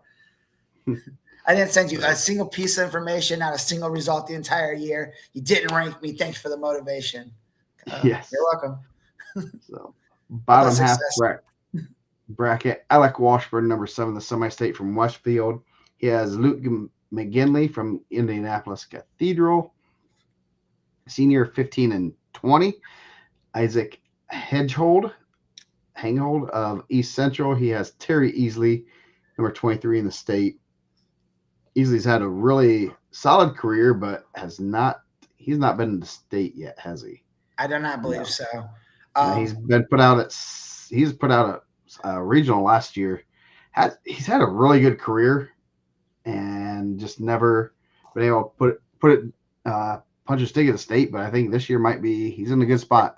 I picked 14 sleepers per weight class out of the rankings at the point. Terry Easley was my pick at 138 pounds. I hope he goes out there and gets in the state semifinals. So I can say told you so, even though he's ranked 23 now. So last quarter bracket, Jack Davis of the Bishop Chatard Trojans, number 10 the state. Seth Wilson of Lebanon, and the other bottom half of that, Stephen Hunter, number 6 in semi-state, Lawrence North versus Kyle Bozer from Franklin County. So Davis, number 10, the semi-state or state, he's in a good spot there. Yeah, he's real solid. Puts a lot of work in. So yeah, he put himself in a good spot there, winning his regional. Yep, pretty solid weight class overall. Looks like nothing too crazy ranking wise. So got a couple coming up here that are kind of crazy. 144, Landon Walton, South Dearborn, Jacob Mayo of Beech Grove. First round, Justin Tilton of Hamilton Heights against Dakota Willoughby, number 23 in the state from Fountain Central. Yeah, Dakota Willoughby snuck into the rankings right at the end there. So he put himself in a good spot, but Tilton's tough, so that'll be a tough one right off the bat, and then the winner of that will get the top bracket winner up there. So kind of a toss-up spot right there. And then another new pal dragon, Bryce Doss, number 3 in the state, number 1 in the semi-state. He has Gus Golither from Hagerstown. Number 19, Landon Vault of Crawfordsville. He'll have Caden Rogers of Cathedral, who's only a sophomore, a losing record, but Rogers' I believe his brother was pretty good.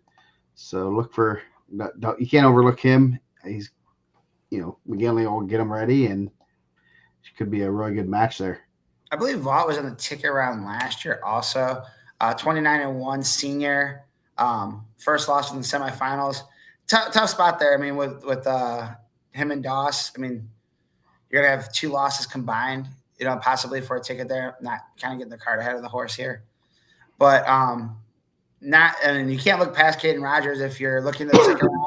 You're looking to say, hey, I have the number 3 ranked guy in the state. You got to take it one match at a time and go out there and shock the world and shock whatever community has picked it. Other than that, the Indiana rankings guys picked it. So rankings guy or myself and lost to Lavelle last year in the tick around. That is a tough loss. Yes. He got a state championship. That's pretty good. But that's not a great draw for him. Obviously it's probably I don't know if it's the worst draw he could have got. I mean, Stevenson's pretty tough, but drawing the Perry Meridian Regional champ or runner-up was probably pretty tough there. Yeah. Speaking of a pretty rough draw, this is a pretty ugly quarter bracket. Sam Bustamante, number 8 in the semi or state. Bishop Chittard. We'll have Chris Kassler of Hamilton Southeastern, who's number 13. So 1-4 there with 2 ranked guys. Landon Shepard of Greensburg, the only one without a ranking. He has Moses Stevenson, who was a state placer last year. So that is going to be a crazy quarter. Yeah, that one's tough. Yeah, a couple seniors going at it right off the bat that are ranked, and then the winner of that's going to get a really tough guy. He came down a weight class too, so Yeah. came and get in the mix. That'll be an interesting matchup stylistically, also. So Yeah, that should be real good match there. So that's a tough quarter bracket. Probably the toughest one at Newcastle, I'd say. And then you got Jake Saez from Westfield, number 7, the semi-state. He has AJ Kramer, Noblesville. Alex Platico of Roncalli, number 16 in the state. He'll have Tyler Stanger from East Central. So Platico in a pretty solid spot there. That could he definitely could have drawn a little bit worse. So he's in a good spot to punch a ticket. Yeah, and going to have huge implications for the team race. Obviously, Roncalli is going to be in the mix. So as many guys as they can get through. Yep. So halfway done. 150 as it comes up. Knight Anderson of East Central, a junior, 28-7. He's the Richmond Regional Champ. He'll have Hamilton Heights, Aiden Frost, a junior, 29-12, first match. The winner of that will have Gaden Staley of Westfield, a junior, 21-16, or number 20 in the state, 5 in the semi-state. Aaron Durham of Warren Central, 21-9 on the season. Durham, the only semi-state and state wrestler in that quarter bracket. Yeah, Durham's had a pretty good career. Obviously, Warren Central has guys that there's about 10 teams in the state that you're not really worried about the number of their losses. Warren Central, Cathedral, those are 2 teams that you see a lot of losses, but they wrestle good schedules. So that's always kind of something you can't look at. Oh, he has 9 losses. He's not very good. No, has 9 really good losses. Who do you think he probably has to wrestle Riley or Jay Akers every day? You think? Yeah, Riley looks like he can still go. Jay looks like he can still go too. Yeah, so he has lost to Spurgeon, Lewis, Baca, Lavin, Foster, and Franklin. So those are the ones we have. I'm sure there's a couple that we're missing, but yeah, he's pretty tough. So don't look at these losses and say, oh yeah, he's not very good, but no, he's going to be good. So go ahead to the next quarter. Number 13 in the state, number 4 in the semi-state, Tyler Lavin. We talked about him a little bit in the regional. A junior, 23-9. He'll have Xander Schaefer of South Dearborn, a junior, 27-8 to start off the quarter bracket. Lavin ranked in the state. We kind of talked about the estimate that he had, real tough. And he'll have the winner of Aiden Hutchinson, Crawfordsville, a freshman, 25-4. It's a pretty good record for a freshman, especially up at 150. And he'll have Jesse Franklin of North Central, a senior, 38-2, number 16 in the state, number 2 in the semi-state right off the bat. So you could have 4-2 in the ticket round, possibly there. That's pretty tough. Yeah. I mean, I think Newcastle's, was like warming up. They're ready to get some real tough ticket round, trying to get some of those like knee-jerk reaction. Oh, man, this guy's pretty good. Yeah, they're trying to kind of copy off Fort Wayne, I think. Bunch all their better kids in the same matches. So next bottom half bracket, Silas Foster, returning state placer, number 2 in the state. Andrew Botner of North Vermilion. Then you got Mason Presitz of Noblesville versus Zach Gollather from Hagerstown. Foster's in a good spot to make another trip to state. First Purdue Polytech techie qualifier and placer, and he's looking to make that a first state champ. Oh, I believe that too, especially a guy with record. Hutchinson is tough. Yeah, Silas is really tough. Only other ranked wrestler in that bracket is Zach Golher of Hagerstown. He's ranked 9 in the semi-state. So, I mean, kind of looking ahead, getting the cart ahead of the horse here. The winner of Lavin and Franklin, which is 2 and 4 on that top side with Aaron Durham. And on the bottom side, you're going to have either Silas Foster and the winner of this bottom quarter bracket, which doesn't have any or one stanked wrestler in it. Yep. Hank Fennessy, Zionsville versus Robert Dodson, number 6 of the semi-state. Tough first match, 3 and 6 of the semi-state. Trevor Bruns of Franklin County versus Gabriel McNamee of Bishop Chatard, number 8 in the semi-state. So 3, 6, 8. Who do you appreciate in that bottom quarter? Pretty good. Yeah, so pretty good. Pretty solid weight class. Couple real good ticket. I mean, one really good ticket round match. So it could be some fun 150-pound weight class. Yeah, it kind of came out like it was seeded, right? Like you had their highest ranked guy, the 2 next highest ranked guys ahead of him on the same quarter side, and then bottom. Yep, this is another one that looks like fairly well. This is pretty much seeded.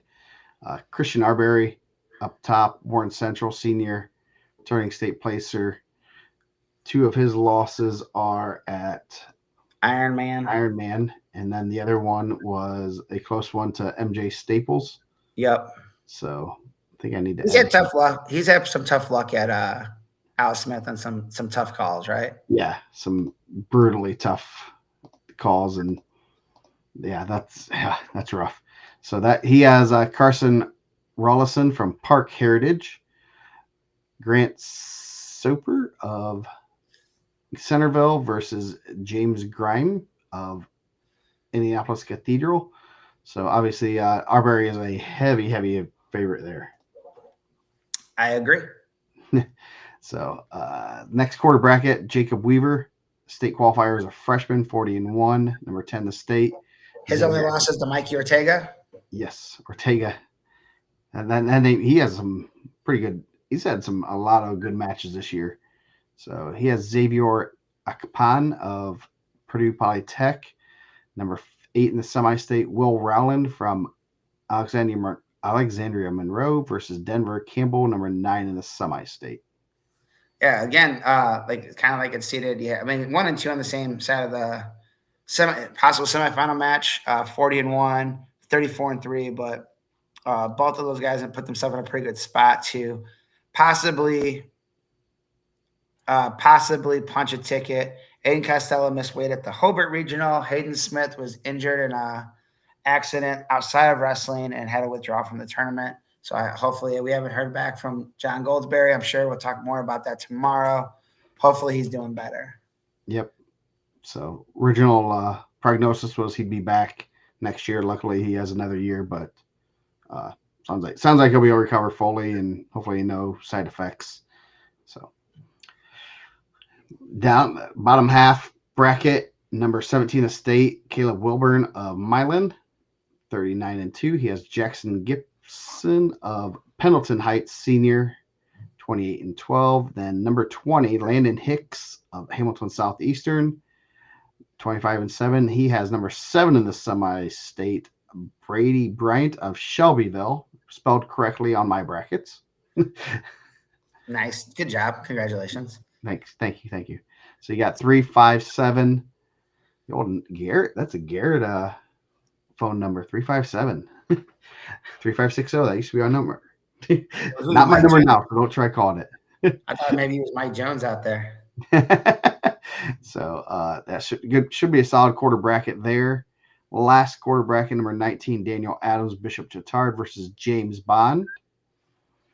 007. Yes. Yes, I'm waiting for that one.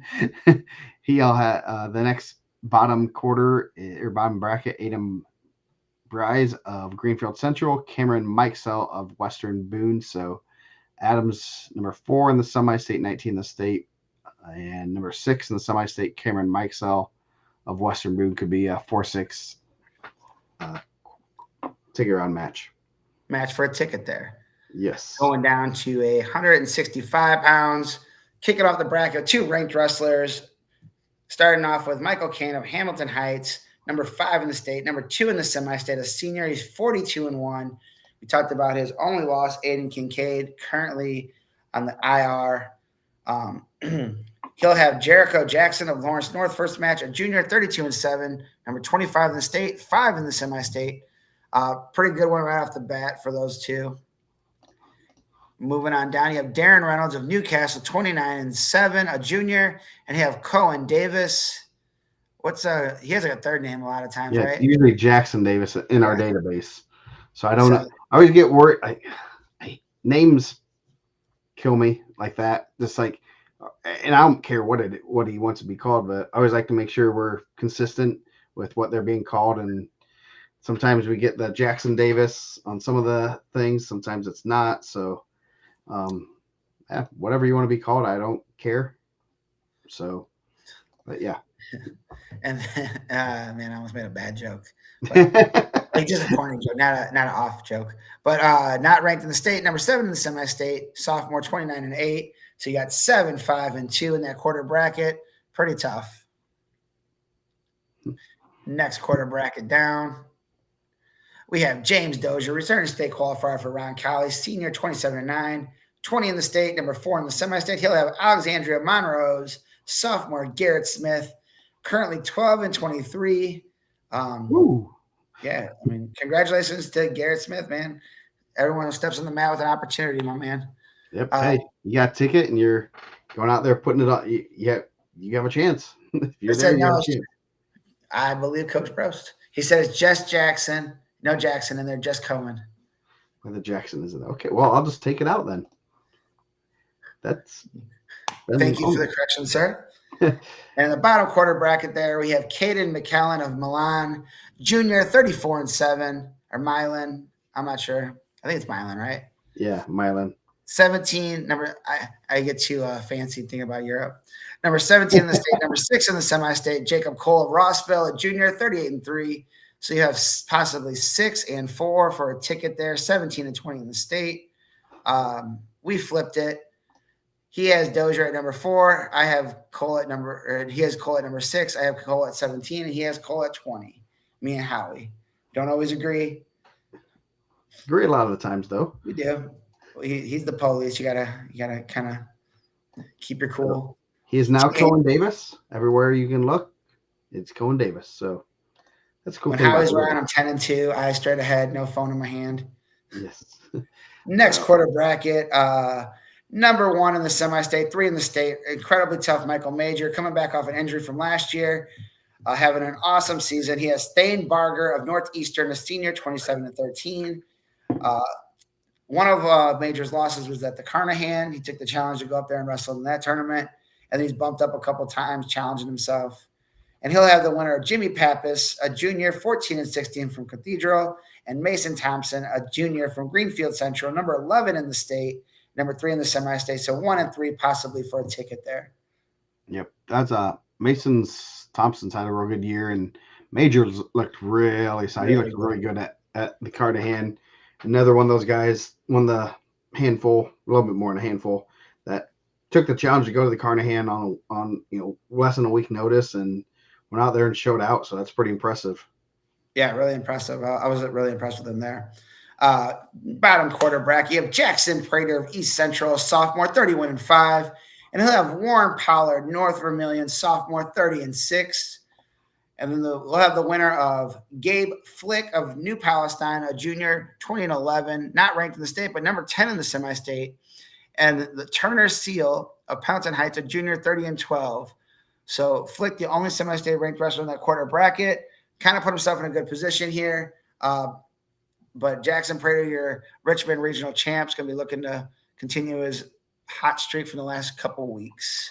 Yeah, and something we haven't touched on much about the semi-state here, that the power pole rankings are pretty tight here, and New Pal having a guy with the only guy with a number on his there, getting him to the semifinals, getting him qualified, that's huge. They are right now based on the they're number 2, 3 points behind Warren Central, and that's one where you kind of chalk it up to getting a good draw and punch a ticket that you probably weren't totally expecting.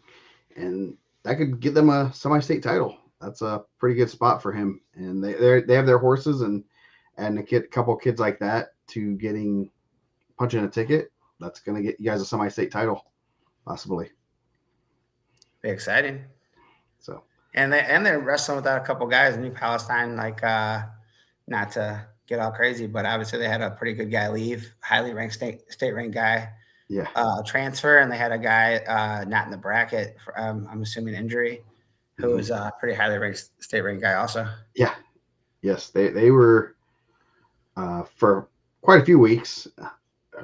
Newcastle's always been kind of crazy with the power pole this year. They were on top, and a lot of people were like, "Well, we beat them. We beat them." Power pole doesn't care. Does power pole care? It does not. No, it does not.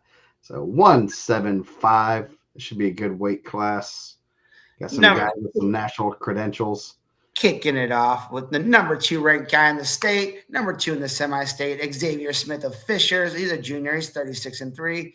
He'll have Evan Nichols from Noblesville, ranked number 8 in the semi-state, a junior, 31-11. The winner of that will have the winner of Cameron Glib of Milan, a senior, 34-9, and Jalen Hill, North Central, number 9 in the state, number 3 in the semi-state, 38-3. Hill has had a couple of losses, I believe, to Kressel. Pretty tough wrestler there. That should be an interesting ticket round match. Yeah, definitely not. You kind of knowing what the draw could possibly be, and that is you lose the number 1 guy in the state, and guess who you draw? The number 2. Yeah, that's not ideal for him. No. Going down the next quarter bracket, representing Tipton, William Warford, number 10 in the semi-state. He's a junior. He's 31-3. He'll kick it off with a senior from Westfield, Eli Turner, 19-9. Moving on down to the next part of that quarter bracket, you have Roy Thorntonberry, Hagerstown, a senior, 38-8. And he'll have 19 in the state, number 4 in the semi-state, MJ Morton of Roncalli, a junior, 30-7. Morton, number 4 in the semi-state, the only wrestler with the state ranking there. So he's kind of fell in a good spot. Yep. And Roncalli, obviously, like we were just saying, Roncalli right there with a guy that they probably were expecting to get there, but in a really good spot. Could have drawn into Xavier Smith himself. So, well, yeah. I mean, that's probably the one you want to miss, right? Yeah, that's the one you're hoping you miss. Moving on down, we have Thomas Thompson of Lebanon, a junior, 27-11, and he'll have Cade Ricard of Indianapolis Bishop Chatard, number 21 in the state, number 5 in the state, a senior. He's 30-4, and unfortunately, he drew into Trent Spire of Newcastle, junior, 27-9, and the defending state champion, number 1 in the state, number 1 in the semi-state, Waylon Kressel of Warren Central. He's a junior. He's 39-2. He's really good. Probably, I think he's a top 5 pound-for-pound guy in the state. Incredibly talented. Going to Northern Iowa. Alex Bregman just signed with the Red Sox, if anyone cares. Oh, that's interesting. He's not signed with the Cubs. I guess you do probably care, right? And that was an interesting one, just because $40 million a year. Jeez, yeah, Cubs weren't going to pay that, and I'm glad they're not going to pay that, because that means they wouldn't pay for anything else. Whoa. Moving on down to the next quarter bracket, we got the Richmond Regional Champ, number 9 in the semi-state, Brody Wingate of East Central. He's a sophomore. He's 30-4. We have Triton Central's Dane Bailey, senior, 21-9. Those guys will meet up in the first round, and they'll have the winner of Jensen Cyrock of Anderson, a senior, 23-4. And Braden Heights of Crawfordsville, number 6 in the semi-state, number 20. He's 27-3 in the season. He's going to have a really tough he's got a good spot right there. 9-6 in the semi-state. Heights from Crawfordsville has a good chance to punch his ticket there based on the rankings. Yeah. Rocco will be happy in the morning. He didn't want Bregman because there are rumors that they were going to trade Nico if they signed Bregman. So I think he'll be happy in the morning. So hey, I'll take Matt Shaw. Anyway, moving on down, you have Number 5 in the state, number 2 in the semi-state, 33-2, junior, 2-time state medalist Kyle Harden of Indianapolis Cathedral. And he'll have Ruben Martin Thomas of Shelbyville, spelled correctly on this bracket, a sophomore, 18-14. Kyle Harden's really tough. His only 2 losses are to Cesar Salas. Yeah. Moving down, you'll have Sam Pavey of Rushville, number 9 in the semi-state, a junior, 31-6. And Park Heritage is Tucker Conley, number 10 in the semi-state, 25-8. So you have 10-9 right off the bat. The winner of that gets number 2 in the semi-state, Kyle Harden, possibly. Yeah, Harden's wrestling really well, and last year he was a little bit banged up, so it'll be interesting to see him wrestling a full season, healthy, and he's definitely going to be in the mix at that weight, and kind of interested. One night he's going to be a fun weight class to watch, and there's some guys that we're going to see for a couple of years there. Yeah, I think kind of a tough going down here. Yeah, kind of a tough break here with the semifinals, possibly. Not getting ahead, but possibly. You have number 3 in the state, number 1 in the semi-state, Michael White of Lawrence North. He's a junior. He's undefeated on the year, 38-0. He'll have Max Gardner, Pendleton Heights sophomore, 12-20. Moving down, he'll have Caleb Cohey of Northeastern, 31-9. And Brady Eichelman of Zionsville, number 24 in the state, 6 in the state semi-state. He'll have – so he's a junior. He's 17-8. So Eichelman, possibly White in the tick around. With on the same side as Harden. So White and Harden on the same side of the bracket means that somebody that's going to be a 2 coming out of another semi-state is not going to be very happy with their state finals draw. And Joe will be able to see it first because he's going to be on the IHSAA Champions Network with plugging the show. Yep, that's going to be one. Yeah, because we see all these and you can kind of gauge where the second best guy is going to end up third, and you're hoping. If you have a 190 pounder, you're like, oh man, I think we can make it to the finals. I'm like, ooh. Yeah, I mean, it might be better finish than third there, buddy. Hey, I mean, I was at East Chicago. You could have Devin Kendricks or Cesar Salas there. Probably gonna be 1 and 2. Yeah. Who was out at Fort Wayne? Palacio, the underrated Juan Palacio, and Farrell. Yeah. So the 2 there probably could hit one of those guys. And then coming out of Evansville with the little sneak peek in tomorrow, you're going to have number 1 ranked Gunnar Henry. On top of you have a handful of ultra talented Sam Howard, guys like that are ultra talented 190s coming out of there. Yeah, you got Sam Howard, Colin McMahon, and then Noah Terry versus Gunnar Henry on the same side there. So yeah, there's gonna be you don't want to you just don't want to wrestle Evansville Friday night in pretty much any weight. Yeah, no, I'm not. I was gonna say something, but no, I'm not gonna say it. So then moving on down, you have number 11 in the state, number 3 in the semi-state, Chris Quarles of Fishers. He's a senior. He's 33-5. He'll wrestle Batesville's Alex Craigcler, a senior, 13-6. They'll have the winner of Jan Tuya of Noblesville, a freshman, 32-11, number 8 in the semi-state, and number 12 in the state, number 4 in the semi-state, Sear Godwise, Parameridian Junior, 27-5. Sounds like his dad fought in the UFC, so you're going to have possible 12-11 for a ticket there. Yeah, that should be a good one. You got also number 8 in the semi-state, 3-4-8. So good solid quarter bracket there. And then moving on down, the only ranked wrestler in this quarter bracket, returning state qualifier Nathan Schaefer, number 5 in the semi-state, 15 in the state, 26-1. He'll have John Stryker of Westfield, sophomore, 19-13. And then they'll have the winner of Camden Sheldon of Alexandria Monroe, a sophomore, 37-6, and Gray Wiley, Ron Cowley, senior, 25-11. Schaefer put himself in a pretty good position there, being the regional champ, kind of dodged some bullets, trying to make his way back to Gamebridge Fieldhouse. Yep. Well, I guess he wasn't at Gamebridge Fieldhouse last year. No, he wasn't. So 215 top, you got number 1, Noah Weaver of Rossville, the Hornets, first state placer, first state champion in their school history, looking to double that up. Real nice kid, good family. Definitely. We talked about him a little bit last night. He's just put in the work and gotten just a lot better. Strong belief in his faith and his interview. So. Yep, and the good family. It's pretty cool to see him have success, and I'm looking forward to him wrestling in college and seeing him have success there too. So he'll have Andrew Jones of Batesville Senior. Then you got Tristan Lanham of Greenfield Central Junior, number 6 in the semi-state. He'll have Levi Coons of Alexandria Monroe. So those guys did not get the bracket they wanted at all.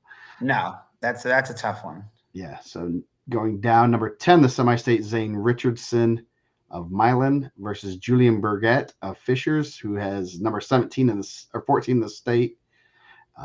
That's another one. Did not get the draw he wanted as a number 1. No. I mean, someone had to get that draw as a number 1. Yeah, but this is a brutal. The only one without a state ranking in this quarter bracket is the regional champ. How many times does that happen? Not very often. Yeah. So you got number 25, Jonah Ellis. Frankton took his first loss last week, and he has number 4, Colin Wetzel of New Pal. So I'm sure all of these guys are like, there's some good kids here. I probably won't draw all of them. Yeah, they did. Yeah, it's tough to have Wetzel and Weaver on the same side of the bracket for the semis, possibly. But again, there's going to be 2 coming out of a semi-state that lost the championship and then gets a pretty tough guy on Friday night or Friday afternoon, I guess. Maybe that was Friday night. There were a couple upsets last week. You see 2 guys, Warren beat Wetzel, and then Metzler beat Jonah Ellis. So that kind of threw things into a tizzy that obviously throw rankings out the window, but you're looking at rankings and thinking that those guys should be on opposite sides, but losing, they got put in a real tough bracket there. So going down, Cale Metzler, regional champ with a losing record.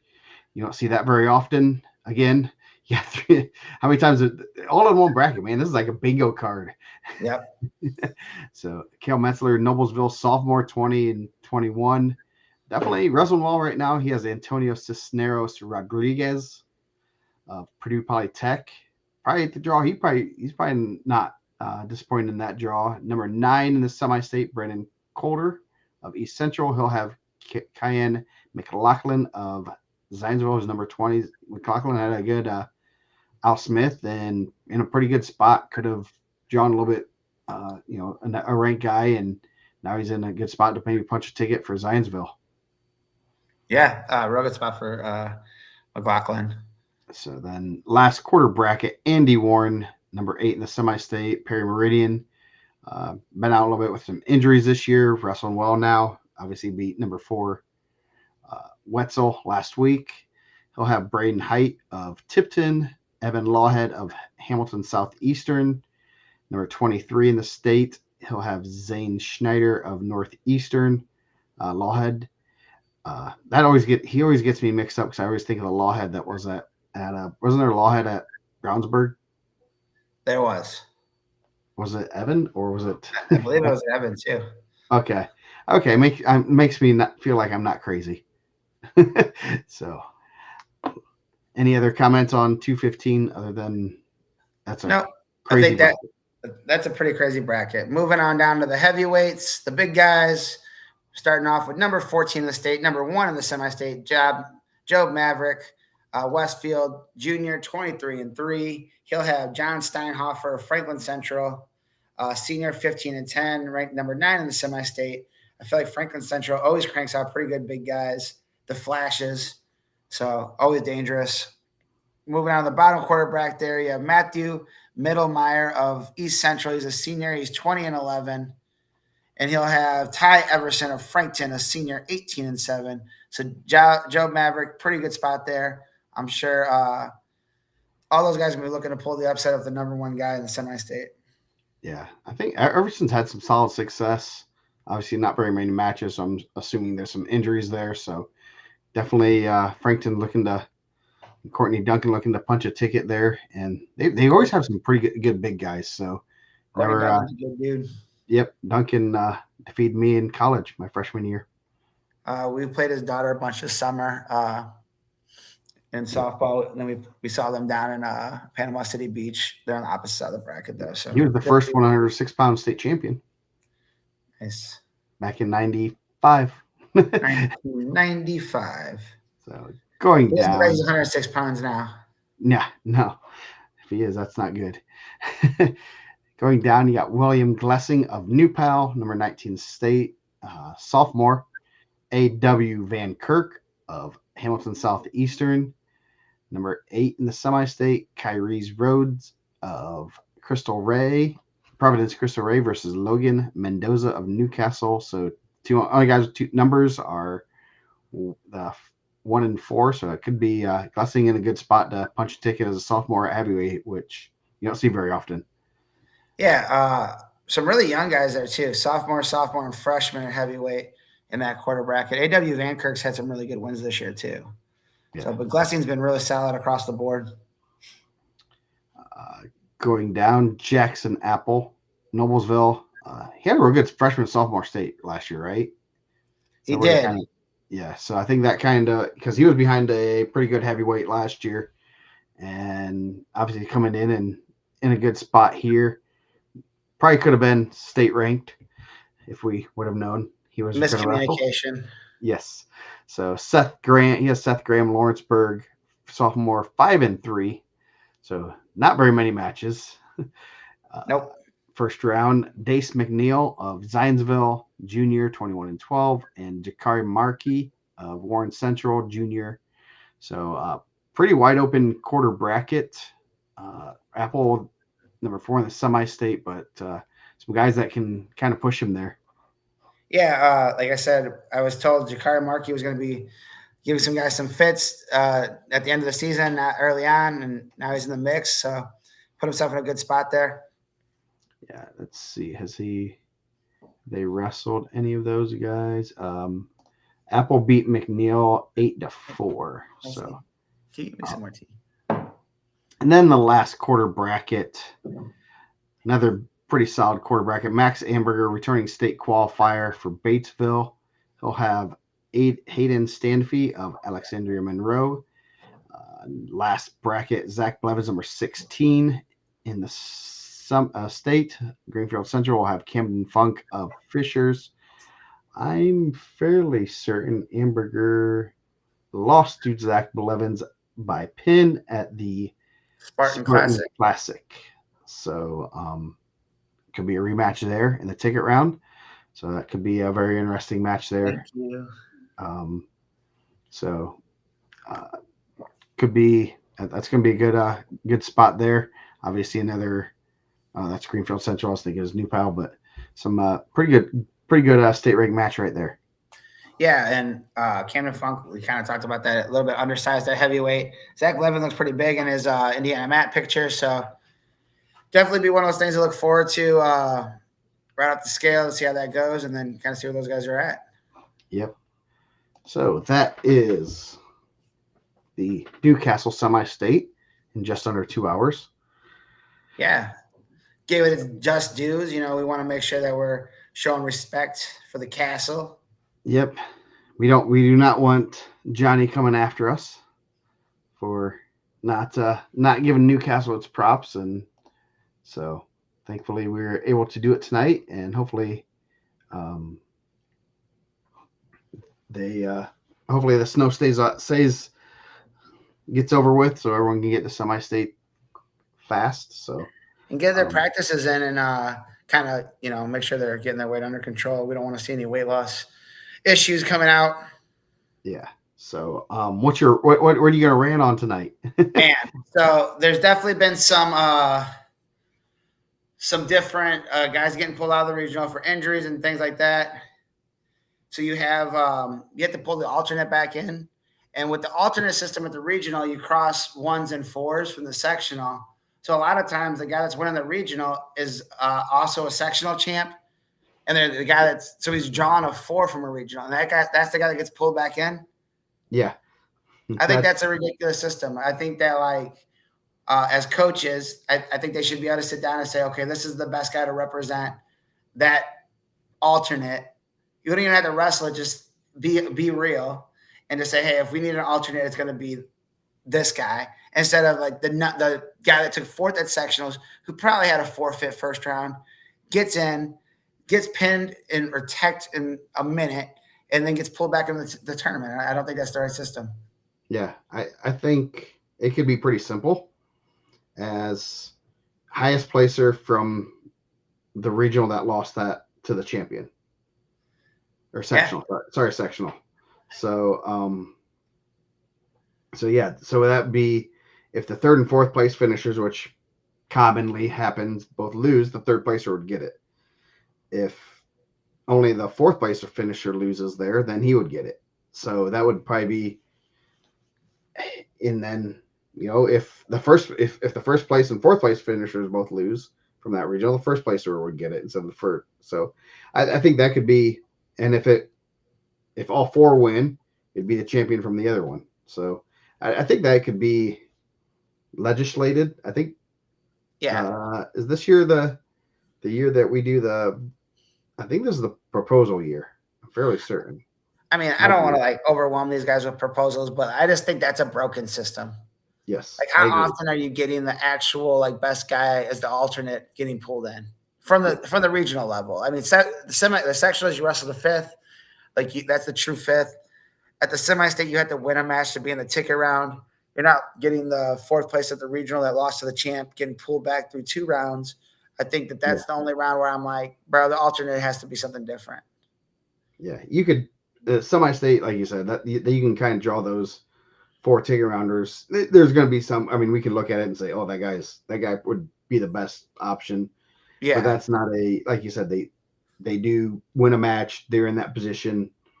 But yes, and they're most likely not going to be a 4. No. And I think like overall, like you're going to get some guys that are going to have single digit wins coming out of some of these weaker sectionals. Like that's not, we had to go through every sectional and look at every result. There's some sectionals that are stronger than others. Yes. Some people are advancing to forfeits to the sectional. Yeah. Like what if you're the alternates to the regional, then you're going to take the next guy. Like I just feel like it's a broken system, and some guys are being withdrawn from the bracket this week, and I'm thinking like that guy shouldn't be the representative, and there's no disrespect to that guy. He probably doesn't even know he's going to be the alternate. Like he was probably happy to be at the regional, and then turn around and you're getting pulled into the semi-state, and hey man, great for him. Like how many times is the 4 going to beat a 1 being pulled back in? I don't have the stats in front of me, but still, I think there has to be a better representation, especially when the team points are based on like individual results going forward from this point in the tournament. Mm-hmm.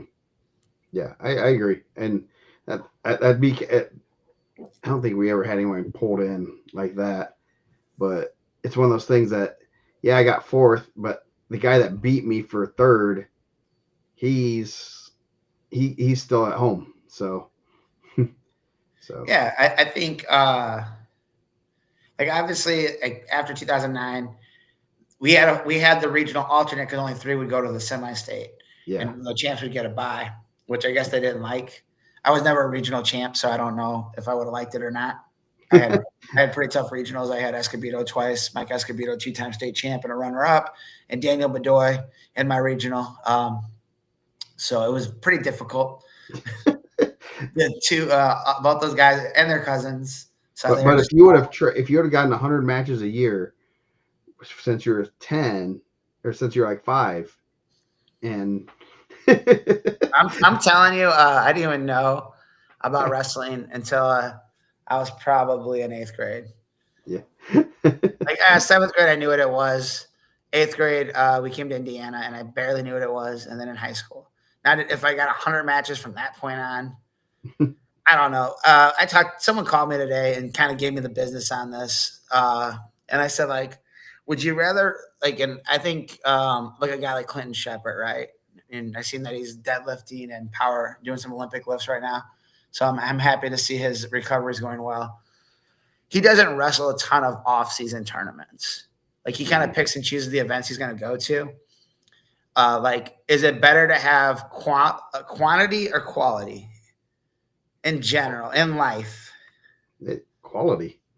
Yeah. I'd rather go to one really cool vacation in Hawaii than go to 3 vacations in Cincinnati and Cleveland. Yeah, dang, man. Shooting down Cleveland, Seatown. No vacations in Cleveland. Who was the basketball player that said that? Joakim Noah. But like, and I just think it's one of those things like, and that's kind of what they were saying. Like, it's just mat time and it's this and this. It's like, yeah, but if you're going out there and you're beating kids and beating them up and lay cradling them and, just kids that you probably shouldn't be on the mat with you. Like, I don't know if that's benefiting you very much, where like you can pick and choose the events that you go to and get pushed, go places where you're going to like get good matches, bump weights to get good matches. Like don't cut big weight to avoid matches. I think there's a lot of that going on. Like I said, go look at the Chael Sonnen thing where he talks about cutting weight. And he's like, my dad told me I wasn't cutting to a tougher weight class. I was, cutting away from a good weight class. Yeah. And we talk about like greats, like guys that didn't come in at 106 pounds. If you come in at 106 pounds, there's not a lot you can do unless you're killing yourself to get there. But some of those guys just walk around little. But like some of the like all-time greats in the last, I don't know, 10, 15, 20 years, Jesse Mendez, freshman year, had 2 state champs in his weight class, right? Pretty good. A Division I recruit. Jason Sertzis had Cash Kiorga and Brandon Wright, and then Brandon Wright ended up losing a weight down. 2 Division I guys. Cash Kiorga was in the quarter semifinals the next year at the NCAAs. Yeah. Pretty good. Blake Maurer, 130. Had Bobby Joe Maldonado, a Division I wrestler, and Nick Hobbs in his weight. Pretty good weight class. I don't think that those guys were. Yeah, Andrew Howe wrestled Reese Humphrey in the finals and then destroyed guys the next 3 years. Mm-hmm. Yeah, you look at some of the all-time greats. Brendan Cosgrove, Eric McGill going at each other, both Division I guys. I think that you have to look at like, what are we doing, right? Like, are those guys looking? And I would be willing to bet if you ask those guys, they were going more for quality of matches and not quantity of matches. Yep. And like they could say, oh man, I don't know if anyone loves wrestling as much as Brendan Cosgrove does. Like Brendan Cosgrove is still going out and wrestling like grown men in like Illinois at this meet. He wrestled like a dude that was like an Olympian alternate for Greco, and he's 35 years old or however old he is. Sounds like fun. Yeah, dude, he went out there like Tyler Triano was wrestling in this thing. It was like in a downtown. They had mats laid out. It was pretty cool. Like I would be willing to bet like he wasn't wrestling over 100 matches, and that dude literally loves wrestling. That's crazy. And he's a legend, man. Like honestly, like for a guy that didn't win 4, I think he gets as much notoriety as almost anyone, right? Yeah, because he went after good weight classes and that's the thing. It's what, in all honesty, you look at what your end goals are, and we said it with like Micic and Nick Lee, that Nick Lee chased Micic. Yeah, and Red. Yeah, I think that's a guy that probably, if he wanted to, he probably had to lose a little bit his senior or junior year to get to Red, because I think he stayed the same weight. And then I think he just walked around this, and someone from Modern Day could tell us he probably walked around at the weight when he wrestled Stefan, and Stefan was walking around that weight too. Yeah. Either of them, both of them could have gone different weights. They could have said, "Nah, I don't want to see that kid because I might tarnish my record." But props to both of them for going after it. Said, "Hey, obviously Micic was like, this young buck's not going to come into my weight class and take me out," and Nick Lee's like, "Hey, I'm gonna go take that guy out." And I think like to the people that are like, well, like tough teams, you got to like fit, find your spot. Like I would be willing to bet if you're the best guy and you go to the coach and say, this is what I'm going to wrestle, they'll fill in around you. Yeah.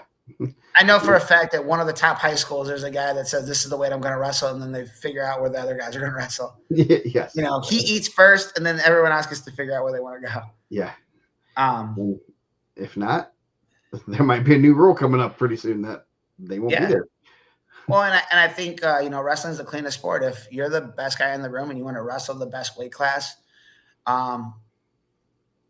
get a wrestle off and win it, right? Yeah. Like that's just the cleanest it could be. There's no like politics. The coach doesn't like me. There's no like I see potential. It's they step on the mat and we're gonna ref it, and if you win, you win. If you lose, you lose.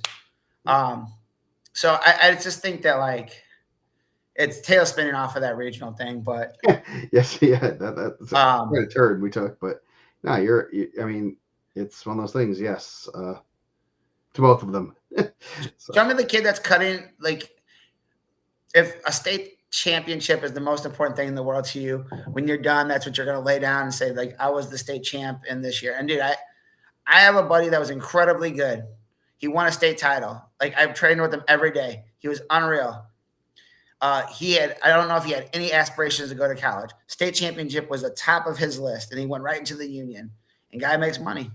Yep. And he's a good dude. He has no like regrets of that. But I'm sure he feels like he probably should have got more.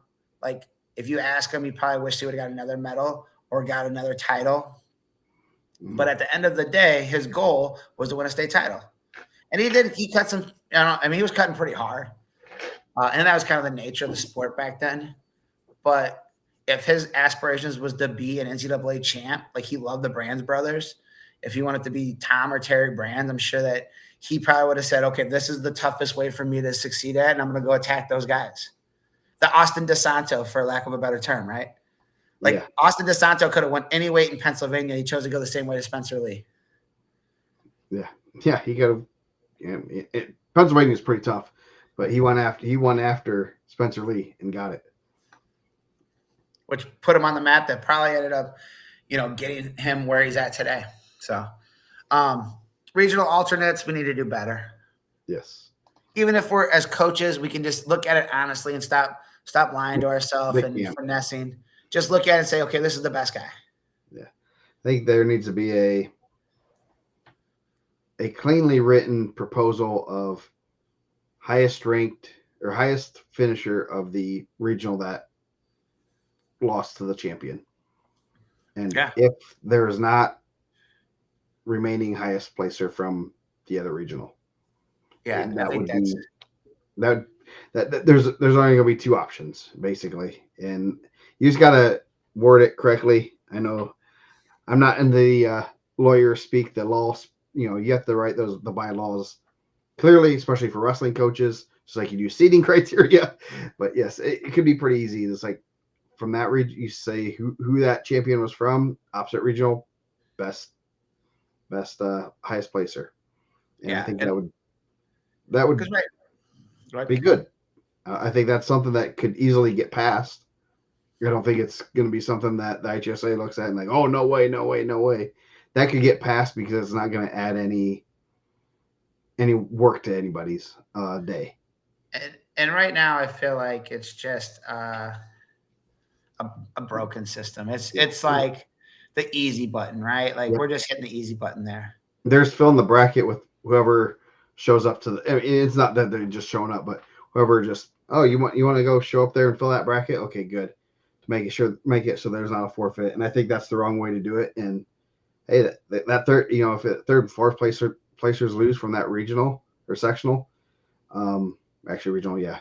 That guy got beat by the other guy, and other guy's advancing because of an alternate issue. It's not because he won. If that 4 beats the 1, then good. Go for it. Good for him. He pulls that upset, so should be interesting. Yeah, good rant.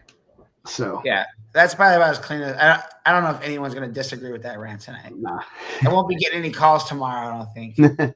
Yeah, so we are going to be back tomorrow with Dustin Bentz, the mouth of the South. It should be a good episode. Lots of great content on that one. Want to thank you guys for joining us. We will be back tomorrow, hopefully about 8:30ish.